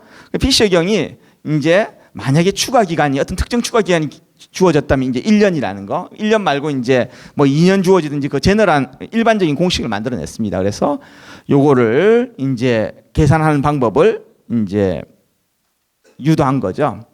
자, 그래서 요걸 가지고 이제 실제로 아까 제가 얘기했던 그 시작할 때 얘기했던 1985년에 이제 쉐라이드 아이라고 옥스퍼드 대학교에서 셰익스피어 작품이라고 의심되는 짧은 시가 나온 거죠.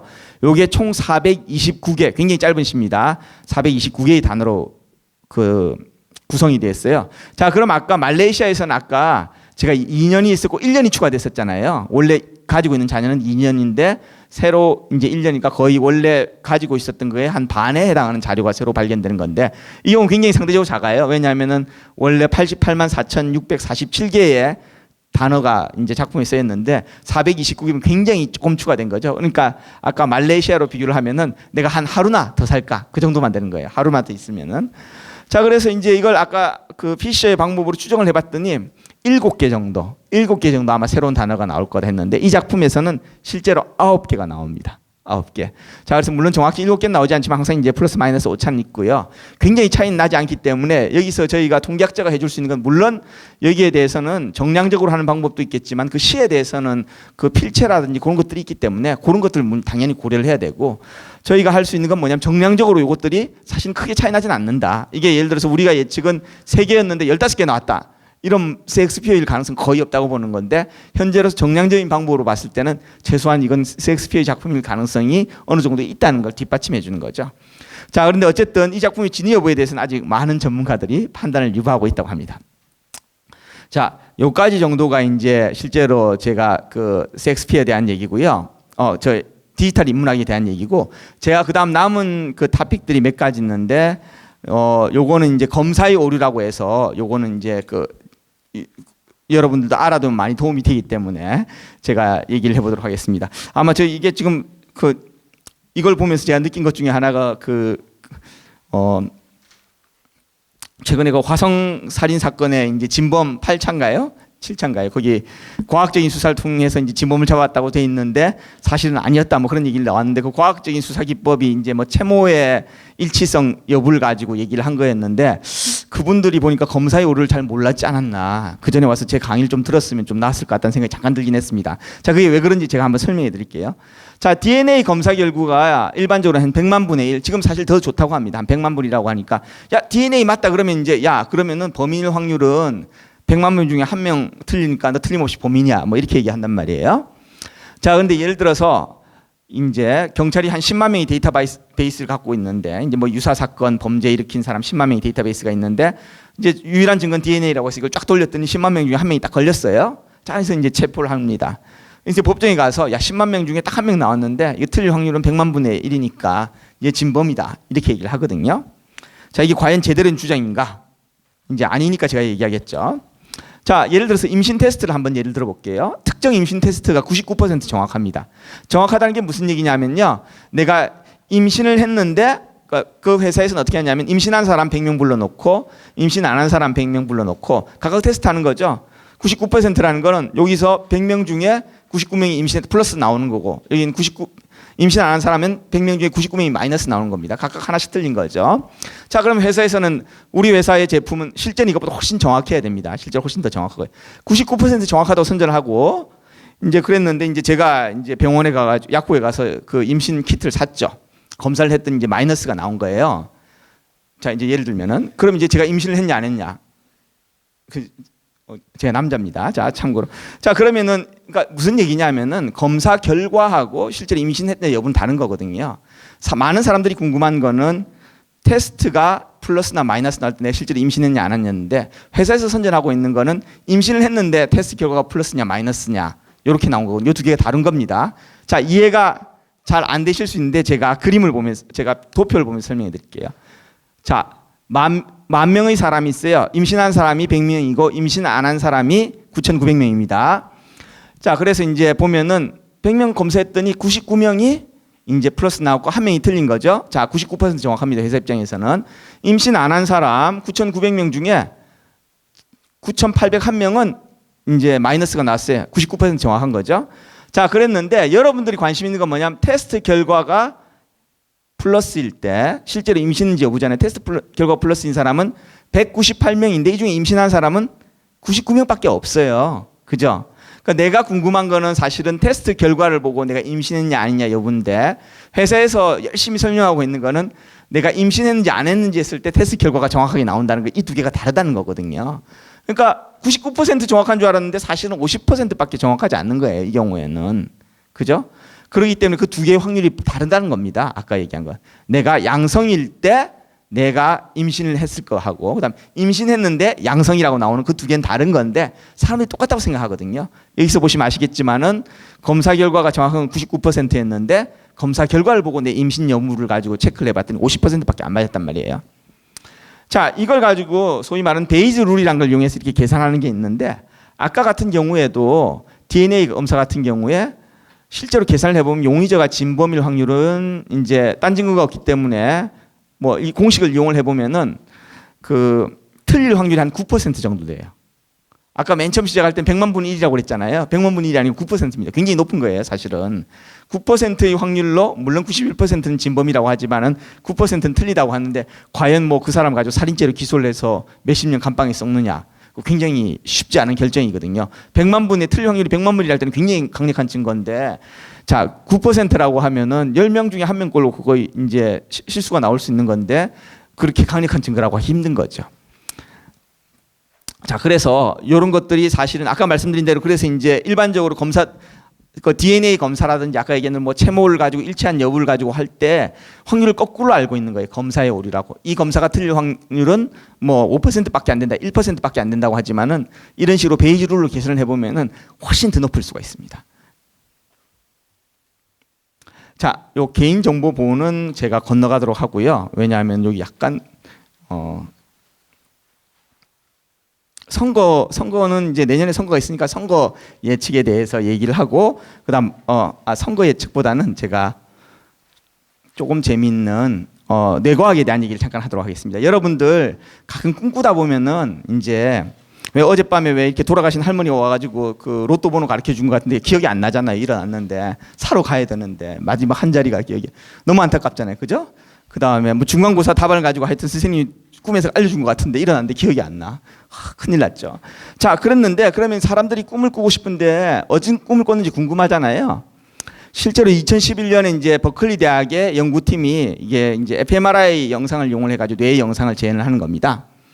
자, 요것도 어떤 거냐면 이제 쉽게 말해서 이 사람들이 영화 광고를 시청하는 사람들의 어떤 영상을 보는 사람들을 가지고 이제 자기 공명 장치를 이용해서 촬영을 해요. 이쪽에 영상이 있고 여기 이제 본인들의 뇌 영상이 있는 거죠. 자, 그럼 거꾸로 내가 알고 싶은 이 뇌 영상을 통해서 이 사람이 뭘 보고 있는지를 알고 싶은 거예요. 그죠? 자, 그래서 어떻게 했냐면 이 사람들이 유튜브 자료를 통해 가지고 뇌 영상, 그러니까 유튜브에 굉장히 많은 자료들이 있잖아요. 사람들한테 유튜브 영상을 보게 해놓고 엄청나게 많은 이제 자료를 찍는 겁니다. 뇌 영상 자료를. 자, 그래서 내가 이런 걸 보고 있을 때 뇌 영상 자료가 어떻게 나온다는 걸 알고 있으니까 거꾸로 뇌 영상 자료에서 뭘 보고 있는지를 유출하는 거죠. 자, 예를 들어서 이제 이런 겁니다. 제가 집을 보면은 이제 뇌 영상 자료가 이런 식으로 네모나게 표시가 되어 있는데 이런 색깔이 나온단 말이에요. 자, 그러면은 내가 지금 이제 신발을 보고 있을 때는 이런 영상이 나왔는데, 이런 영상이 있는데 내가 뭘 보고 있는지 모르겠는데 유튜브 영상에서 집을 봤을 땐 이렇게 나오고 고양이 봤을 땐 이렇게 나오고 지금 이제 단화를 봤을 땐 이렇게 나왔단 말이에요. 이 영상하고 제일 비슷한 게 뭐냐면 요 셋 중에 보시면은 이게 제일 비슷한 걸 알 수가 있습니다. 자, 그러면은 내가 이 사람이 뭘 봤는지는 모르지만 뇌 영상만 보고 이 사람이 아마도 실질적으로는 아마 신발 종류를 봤을 것이다. 그렇게 예상을 하는 겁니다. 이게 그 다음번에 이것도 지금 비디오가 안 나오는데 이게 실질적으로 요 연구를 진행한 버클리 대학교 교수님하고 인터뷰를 하면서 이분이 컴퓨터로 이제 화면을 보여줘요. 실제로 아까 말한 영상하고 영화 광고 나오는 거하고 보면은 윤곽이 비슷하게 나와요. 거꾸로 이제 유출했는데 뇌 영상 자료를 가지고 뭘 봤을 거라고 유출했는데 정확하게 이제 뭘 보고 뭐 어떤 건지 나오지 않지만 영화 광고에 어떤 사람이 등장하는데 그 등장하는 사람들의 이제 실루엣 정도로 윤곽은 나오는 그런 걸 가지고 얘기하는 장면입니다. 그래서 사실 아까 말씀드린 대로 그러면 사람들이 이제 뭐 뇌세 상태에 빠졌다든지 뭐 아까 얘기한 대로 꿈이 기억나지 않는, 정확하게는 아니지만은 이제 뭔가 사람이 무슨 생각을 하고 있느냐를 가지고 그 이제 뇌 영상 자료를 이용해서 유출을 할 수 있다는 거죠. 자, 이런 연구가 이미 이제 2000년 11년에 진행이 됐습니다. 자, 그래서 이 데이터 시각화 부분도 제가 넘어갔고요. 제가 이제 세이버 매트릭스라고, 혹시 야구 좋아하세요? 야구 오늘 오늘은 오늘 뭐 유현진이 탈락해가지고 안 보실지 모르겠는데 제가 사실 이제 특이한 경력 중에 하나가 제가 2013년에 한국 야구학회라고 이제 카이스트 정재승 교수 같이 한국 야구학회라는 걸 만들었는데 거기 이제 제가 부회장을 하고 회장을 하다가 지금은 이제 그냥 평의사인데 이 세이버 매트릭스라는 건 혹시 이 마니볼이라는 영화 보신 분 있으세요? 마니볼 안 보셨어요? 브래드 피트 나오는 거. 예. 자, 이게 미국에 이번에 혹시 뭐 여기서 야구 메이저리그 야구 보신 분 있을지 모르겠는데 거기도 이번에도 오클랜드 애슬레틱스가 그 와일드 카드 결정전에 나갔다가 졌죠. 근데 거기 보면 이제 빌리 빈이라고 빌리빈도 굉장히 실제 실물 보면 잘생겼어요. 브래드 핏만큼. 이 사람이 데이터를 기반으로, 이 사람이 이 오클랜드 애슬레틱이 굉장히 예산이 적습니다. 적은데, 그래서 이제 쉽게 말해서 저 예산으로 좋은 선수를 어떻게 하면 데리고 올 수 있느냐, 그런 걸 가지고 이제 연구를 했는데, 그걸 데이터를 통해서, 기반을 통해서 한 거죠. 그래서 이 영화가 거기에 관한 얘기고요. 여기서 이제 보시면은 거기서 이 빌리빈이 어떤 걸 했냐면은, 지금은 다 알고 있지만은 팀이 이기려면 어떻게 해야 되냐? 득점을 많이 해야 된다. 득점하고 가장 관련 있는 선수들의 이제 그 지표는 뭐냐 봤더니, 예전에는 뭐 타율 이런 걸 했는데 봤더니 출루율이란 거예요. 근데 예를 들어서 타율이 2할 5푼이고 출루율이 3할 5푼인 선수가 있고, 타율이 3할이고 출루율이 3할 3푼인 선수가 있으면 그 당시만 하더라도 타율이 높은 선수를 비싼 돈을 데리고 왔습니다. 근데 빌리빈이 이제 안 거죠. 어떻게 하면 싸게 데리고 올 수 있는지. 그래서 출루율이 높은데 타율이 낮은 선수는 저평가가 돼 있으니까 싸게 데리고 올 수가 있었던 거예요. 그러면서 이제 굉장히 승승장구를 합니다. 지금은 출루율이 훨씬 중요하다는 거 다 알고 있기 때문에 싸게 데리고 올 수 없어요. 출루율이 다 요즘 다 여러분 야구 중계 보시면 OPS라고 옆에 큼지막하게 뜨죠. 이미 뭐 그 10여 년 전에는 소위 말하는 그 각 구단들의 영업 비밀이 지금은 그 일반 그 야구 팬들도 다 알 정도로 이제 알려져 있는데, 그래서 사실 이 빅데이터가 야구에 많이 활용이 됩니다. 그래서 이제 뭐 전략 분석, 코칭 기법이라든지 뭐 데이터 공유 이런 것들을 하고 있는데요. 자, 여기서 보시면 이제 책이 아까 말씀드린 대로 여기 그 빅데이터 베이스볼이라는 책하고, 그 다음에 이제 머니볼이죠. 아까 했던 그 머니볼 같은 이런 책들도 나와 있는데, 이제 빅데이터 베이스볼은 이제 그 얼마 전까지 우리나라 강정호 선수가 뛰었던 피츠버그 파이어레이츠, 제가 이제 공부한 도시가 미국에서 유학 갔을 때 그 다니던 학교가 있었던 도시가 파이어레이츠였는데, 가면 항상 졌거든요. 항상 그 십몇 년째 지고 있고, 제가 그 박사하기 시작할 때부터 끝날 때까지 한 번도 이긴 시즌이 없었는데, 제가 떠난 이후에 계속 지고 있다가 몇 년 전부터 잘하기 시작했는데, 여기서 시도했던 게 새로운 것들 중에 두 가지가 큰 게 있었는데, 피치 프레이밍, 혹시 뭐 야구 좋아하시는 분 알겠지만 소위 말해서 이제 캐쳐가 어떻게 공을 잡느냐에 따라서 심판이 스트라이크로 보이게 할 수도 있고, 그다음 그러니까 똑같이 미트 정중앙이 잡는 게 아니라 마치 미트는 이쪽에 있지만 공은 끝에 잡혀 있는 거죠. 그래서 이제 사실 좀 바깥쪽에 나갔는데 그 심판들이 얼핏 보기에는 포수 미트가 가운데 있으니까 스트라이크라고 부르는 그런 것처럼. 그래서 뭐 프레이밍이라든지 또는 수비 시프트라는 게, 요즘은 아마 야구 보시면 많이 아시겠지만은 막 어떤 선수가 오면은 그 이루수 유격수가 한 2루수 베이스쯤에 있고 3루수가 유격수 자리에 갖고 텅텅 비어 있잖아요. 저렇게 비어 있는데 왜 저걸 못 치지? 근데 꼭 치고 나면 그 이제 선수들이 그 수비수 우르르 다 몰려 있는데 가거든요. 우리나라에서는 안 하지만은 외야수가 4명 있는 수비 시프트도 미국에서 종종 합니다. 와가지고 외야수가 4명 있고 내야수가 없잖아요. 그렇게 비어 있는데 그걸 가지고 못 치거든요. 그 선수가 딱 치면 이제 외야 플라이인데. 자, 그러니까 뭐냐면은 이게 전통적인 방법이 아니라 수비 시프트라는 걸 이용을 해가지고 수비를 능력을 극대화하는 거죠. 자, 그래서 이런 것들이 데이터를 기반으로 해서 할 수가 있는 그런 것들입니다. 그러면서 이제 요것들이 사실은 이런 것들이 가능해진 게 뭐냐면 이제 스탯캐스트라는 게 있는데, 요게 이 카메라하고 레이더를 이용을 해서, 이게 원래는 그 이제 피치 FX라는 게 먼저 나오고 그다음 트랙맨이라는 게 나온 건데, 트랙맨은 원래 골프공 추적한다고 만든 거예요. 원래는 이제 군사용으로 만들었다가 골프용으로 들어왔다가 그다음에 이제 요런 타구 추적 장치가 왔기 때문에, 그 베이스볼 같은 경우에도 요즘 경기가 하나 끝나면 몇 기가에 해당하는 자료들이 쏟아지고 있습니다. 미국 같은 경우는 이게 사실은 굉장히 많은 자료를 가지고 웹사이트를 이용해서 찾을 수가 있는데, 한국도 이 시스템 많이 도입했는데 하여튼 구단에서 풀지는 않고 있습니다. 자, 그래서 이게 재밌는 게 이제 그 다음으로 요즘 유명해진 게 이제 발사 각도라는 거죠. 혹시 아셨는지 모르겠는데 많이 올려쳐요. 그러니까 이게 타구를 치는 각도가 지금 보시면은 베이스볼에서 최근 동안 굉장히 올라갔는데, 한국에서는 박병호 선수 이런 선수들이 굉장히 올려쳐고요. 여기 보시면은 예전에는 2015년 10.5도 했는데 지금 2018년에 12.4도 이렇거든요. 그래서 뭐 유명한 홈런 타자들 보면 한 15도씩 치고 있습니다. 그래서 여기 보시면은 여기 빨간 존이 보이는 게 뭐냐면, 이게 어느 각도로 얼마만큼 속도로 나가야지 이제 안타를 치냐는 건데, 왜 이렇게 중간에 그러니까 높이 멀리 치면은 안타가 되는 거죠. 근데 이건 뭐냐면 이게 소위 말하는 텍사스 안타, 이게 야수들과 야수 사이 중간에 이렇게 휙 올라갔다 내야수하고 외야수 사이 살짝 떨어지는 거 있죠. 그러니까 키만 넘기기 때문에 높이 했는데 타구에 힘은 없어서 외야 멀리 가진 않고 내야와 외야 사이에 되는 안타죠. 그래서 이제 이런 식으로 돼 있는데, 얘를 다니엘 머피라는 친구가 이 선수가 지금 이제 워싱턴에 있다가 지금 아마 콜로라도로 갔는데 11.1도에서 16.6도로 하고 난 다음에 뭐 타격 지표가 엄청 좋아졌습니다. 그래서 이제 지금 그 미국 프로야구 뭐 미러키 브루스 같은 경우에는 그 타격 훈련을 할 때 앞에 뭘 세워 놓는데요. 세워놓으면 이제 선수가 치면은 그 키를 넘기게끔 치기 의식적으로, 그러니까 이게 내야의 이루수 자리쯤에 이제 뭘 하나 세워놓으니까 사람이 그거를 직선으로 치는 게 아니라 그걸 넘기서 치라고, 그러면서 이제 타구 각도를 전반적으로 향상을 시키려고 한다고 합니다.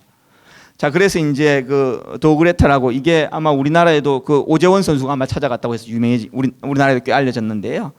이게 미국의 그 다저스의 저스틴 터너가 그렇게 아주 평범한 선수였는데 이 사람한테 소위 말해서 사사받고 발사 각도를 높인 다음부터 이제 유명한 선수가 된 거죠. 이외에도 또 뭐 JT 마티네즈라든지 자시 도널슨 같은 사람들도 이 발사 각도에 대해서 굉장히 신봉하는데, 뭐 매직티 이런 것들 사용하면 이제 하여튼 그 발사 각도를 높이는 그런 훈련 기구들이 있습니다. 근데 요걸 가지고 사실은 이제 그 데이터를 가지고 할 수 있는 것들이 여러 가지가 있는데요. 제가 이제 아까는 데이터 시각화를 예를 들었긴 했는데 하진 않았는데, 미국에서는 이제 많이 쓰는 건데, 광고가, 자, 이걸 보시면 아마, 잠시만요.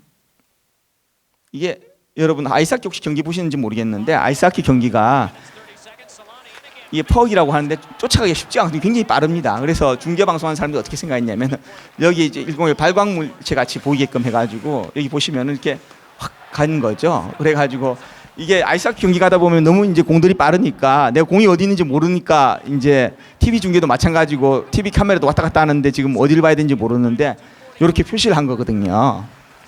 자, 이런 것들이 이제 소위 말하는 데이터 시각화의 예인데, 요걸 미식축구 같은데, 미국 미식축구에서 보시면 이제 여기 10야드 가에 소위 말하는 펄스 다운이 있는데, 거기 텔레비전에 보면 항상 노란 선을 꺼놔요. 노란 선을, 거기가 10야드가 여기다. 이런 식으로 해서 이제 이게 사실은 스포츠에서도 이런 시각화가 많이 왔고,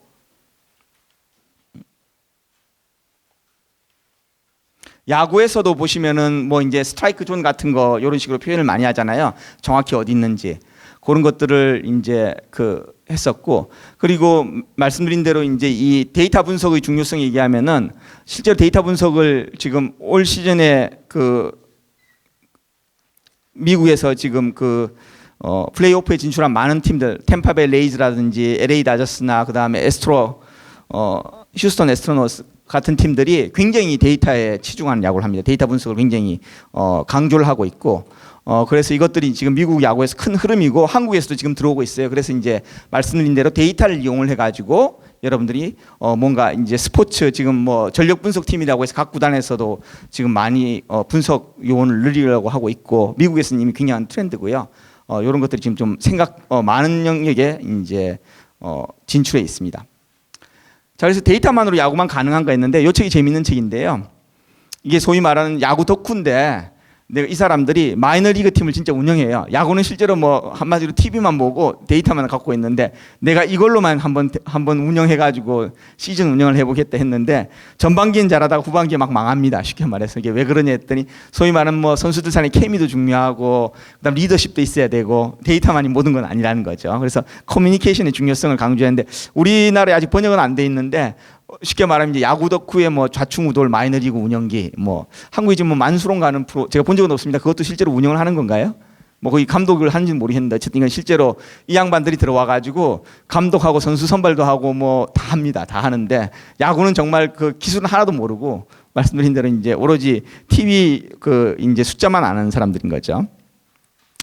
자, 그래서 마지막으로 제가 이제 통계학에 대해서 몇 가지 이제 오늘 뭐 학생들 중에 졸든 학생들 특히 여기 중요한 얘기를 하는 게 있습니다. 지금 중간고사 시즌이잖아요. 여러분 중간고사 잘 보면 꼭 기말고사 못 보죠. 아닌가? 선생님은 그랬는데. 자, 그래서 그거 왜 그런지 제가 설명해 드릴게요. 공부 열심히 안 해서 그런 게 아니고 원래 떨어지게 돼 있어. 자, 이거 중요합니다. 제 부모님들도 오늘 듣고요. 애들 기말고사 성적 떨어지면 야단치지 마세요. 자, 이게 두 가지인데, 심슨의 역설하고 평균으로 회귀 두 가지만 설명드리겠습니다. 자, 이게 3점슛 하승진 양동근 아세요, 여러분들? 이게 제가 원래 이제 서장훈 문경훈으로 했었는데, 서장훈 문경훈 했더니 이제 정말 제 또래들만 알아들으시더라고요. 그래서 이제 서장훈 농구 선수 요새 무슨 코미디 프로 같은데 많이 나오는 하여튼. 자, 근데 하승진 양동근도 요즘은 이제 좀 학생들 잘 모르는 것 같은데 어쨌든 자 이건 제가 그냥 만들어낸 데이터인데 자 3점슛 하승진은 이제 50번 던져서 20번 성공해서 40%고요. 양동근은 41%. 2점슛도 양동근이 1% 이제 앞섭니다. 자 제가 여기서 매직을 보여드리겠습니다.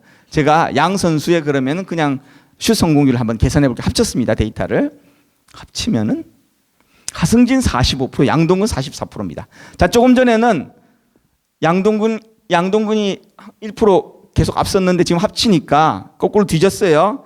자, 속임수 쓴 거 아닙니다. 보세요. 하승진 50번 던져서 20번, 2점슛 64번 던져서 31번이 합치면은 114번 던져서 51번 성공했잖아요. 자, 그대로 썼어요. 밑에도 마찬가지. 자, 왜 이럴까요? 2점슛하고 3점슛은 분명히 하승진이 1% 졌는데 내가 합쳤더니 하승진이 1% 높습니다. 자, 제가 동작과 교수니까 숫자 가지고 거짓말은 하지 않겠죠. 자, 이게 왜 일어났냐면요. 제가 이걸로 도표로 설명하도록 하겠습니다. 자, 2점 슛은 보시면은 48% 49%예요. 3점 슛은 40% 41%입니다. 근데 여러분이 간과하고 있는 게 자, 하승진 같은 경우에는 이제 그 키가 큰 이제 그 센터이기 때문에 골밑 슛을 많이 해서 2점 슛 비율이 높고 양동근 같은 외곽 슈터니까 3점 슛을 많이 하잖아요.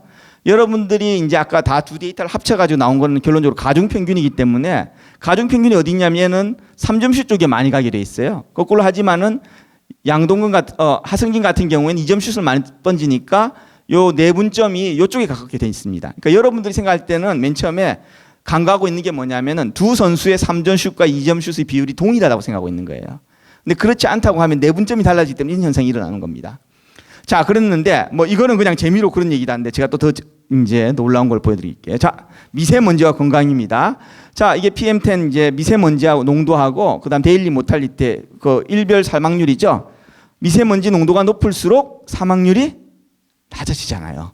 아니 이때까지 뭐 보면 그거 뭐 운동장에 나가지도 말라고 했는데 미세먼지 경보 내리면 우리 앞으로 나가서 소풍 나가고 그다음에 운동만 하고 수업은 다 교실 오래 살 수 있으니까 막 그래야 될 것 같잖아요. 야외 활동 장려하고.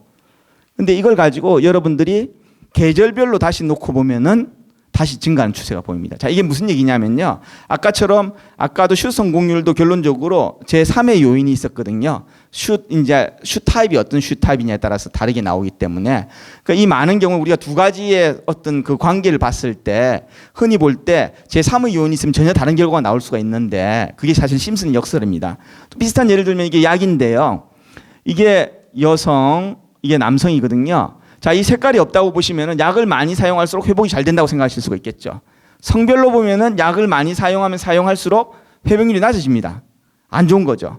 자, 그러니까 이걸 만약에 성별로 분류를 해가지고 약을 내가 권유를 했다고 하면은 약 이제 많이 사용하지 마세요인데 이걸 안 보고 했다면은 많이 더 해야지 빨리 회복합니다. 이런 식으로 정반대의 결과가 나오거든요. 그러니까 심슨이 역설에서 얘기하는 건 뭐냐면은 우리가 어떤 그 두 개의 관계를 봤을 때 하나의 숨어있는 요인이 있으면 그 결과가 정반대로 나올 수 있다는 거거든요. 그래서 많은 경우에 여러분들이 뭐 신문이라든지 뭐 뉴스 미디어 같은 경우에서 어떤 두 가지 현상을 비교했을 때 얘가 증가했더니 얘가 증가해서 뭐 이렇게 해야 된다. 무슨 정책을 얘기할 때 그렇게 얘기하는데 실상은 정반대일 수가 있다는 겁니다.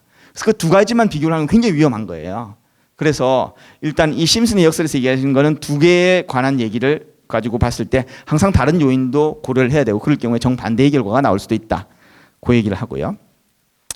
자, 평균으로 회귀. 평균으로 회귀는 이제 저희 아들들인데요.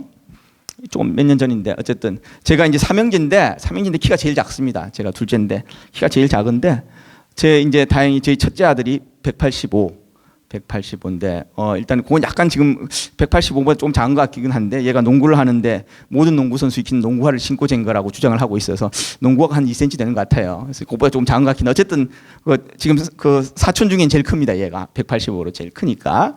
자, 그래서 이제 물어봐요. 아유, 장 교수 아들은 누굴 닮아서 저를 닮아서 그렇다고. 자, 이게 평균으로 회귀로 다 설명할 수 있다고 얘기를 하는 거죠.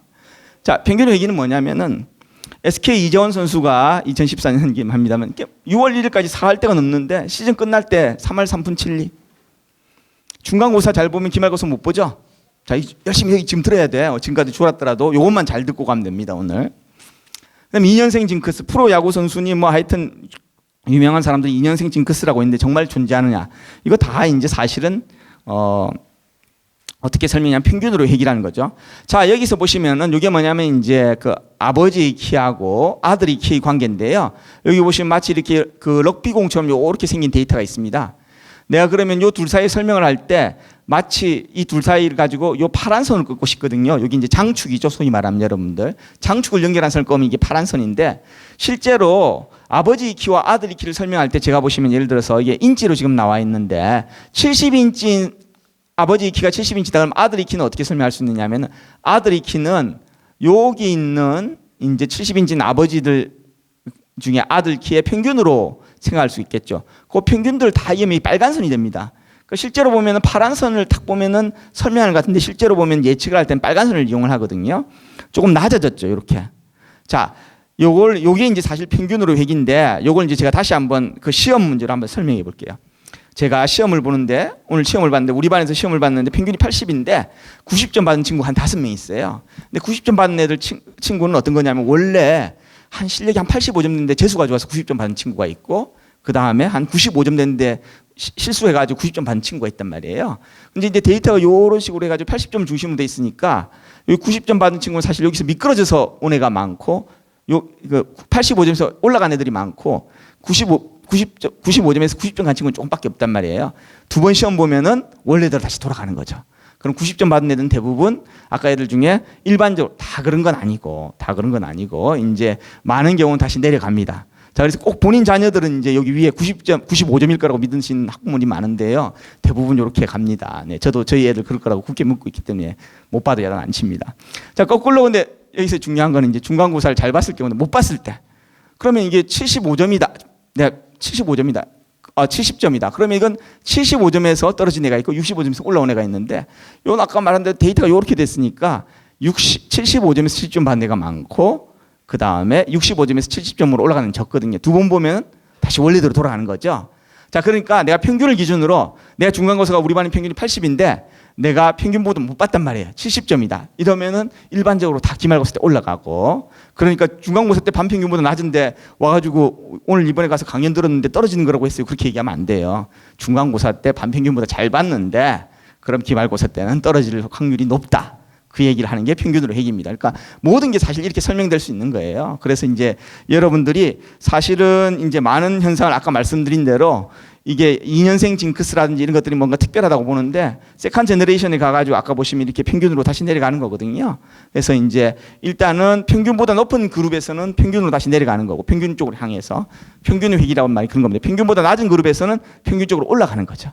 자, 그래서 여러분들이 중간고사를 굉장히 잘 봤는데 기말고사 못 봤다 하면 부모님들한테 가가지고 그거 원래 전 열심히 했는데 원래 그런 거라고 통계학과 교수님이 얘기했다고 얘기해 주세요. 자, 그럼 이제 제가 뭐 데이터 과학에 대해서 쭉 얘기를 했는데 데이터 과학 과연 제가 할 수 있을까? 데이터 과학은 요리 잘하려면은 여러분들 뭐 좋은 식재료 그 다음에 그 명품 조리기구 그 백 선생님이 쓰는 거 있죠? 백종원 씨가 쓰는 큰 칼 되게 멋있어 보이는데 저도 그거 있으면 요리 잘할 것 같은데 뭐 어쨌든 이러면 진수성찬이 나옵니다.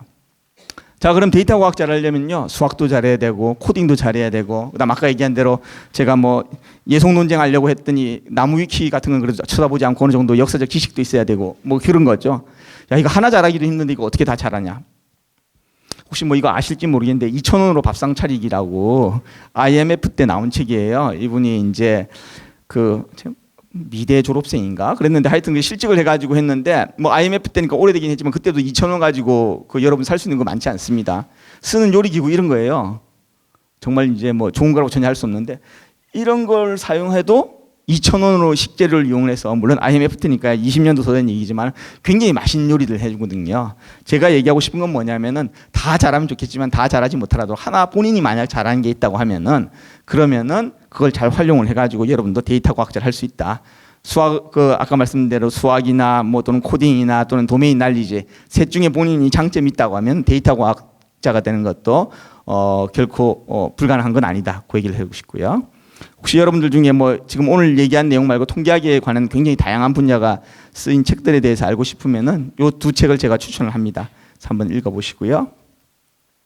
그래서 마지막으로 제가 통계학자를 하면 여러 가지 할 수 있는데 제가 혹시 강풀 씨 순정 만화 마녀라는 거 보신 분 있으세요? 주인공이 통계학 전공이에요. 보면은 그래서 거기 6회 지도 교수 찾아가는 장면이 나오는데 거기 잘 보면은 이 장원철이라고 제 이름이 있습니다. 네. 혹시 뭐 동명이인 가지고 뻥치는 게 아니냐 교수님 하시 그럴지 모르겠지만 맨 마지막 감사의 글에 보면 이게 저 강풀 씨가 찾아와서 저한테 자문을 구해서 서울대학교 통계학과 장원철 교수님이라고 나옵니다. 예, 그래서 여러분 통계학 전공하면은 이렇게 만화책에도 나올 수가 있고요. 강풀 씨가 또 이렇게 만화가 사실 영화화가 많이 되잖아요. 그래서 영화 출연 제의가 나오면 어떻게 해야 되냐 그 고민을 좀 요즘 하고 있습니다. 예. 자, 그래서 오늘 강의 요점은요, 빅데이터 시대를 맞이해서 데이터 과학의 중요성.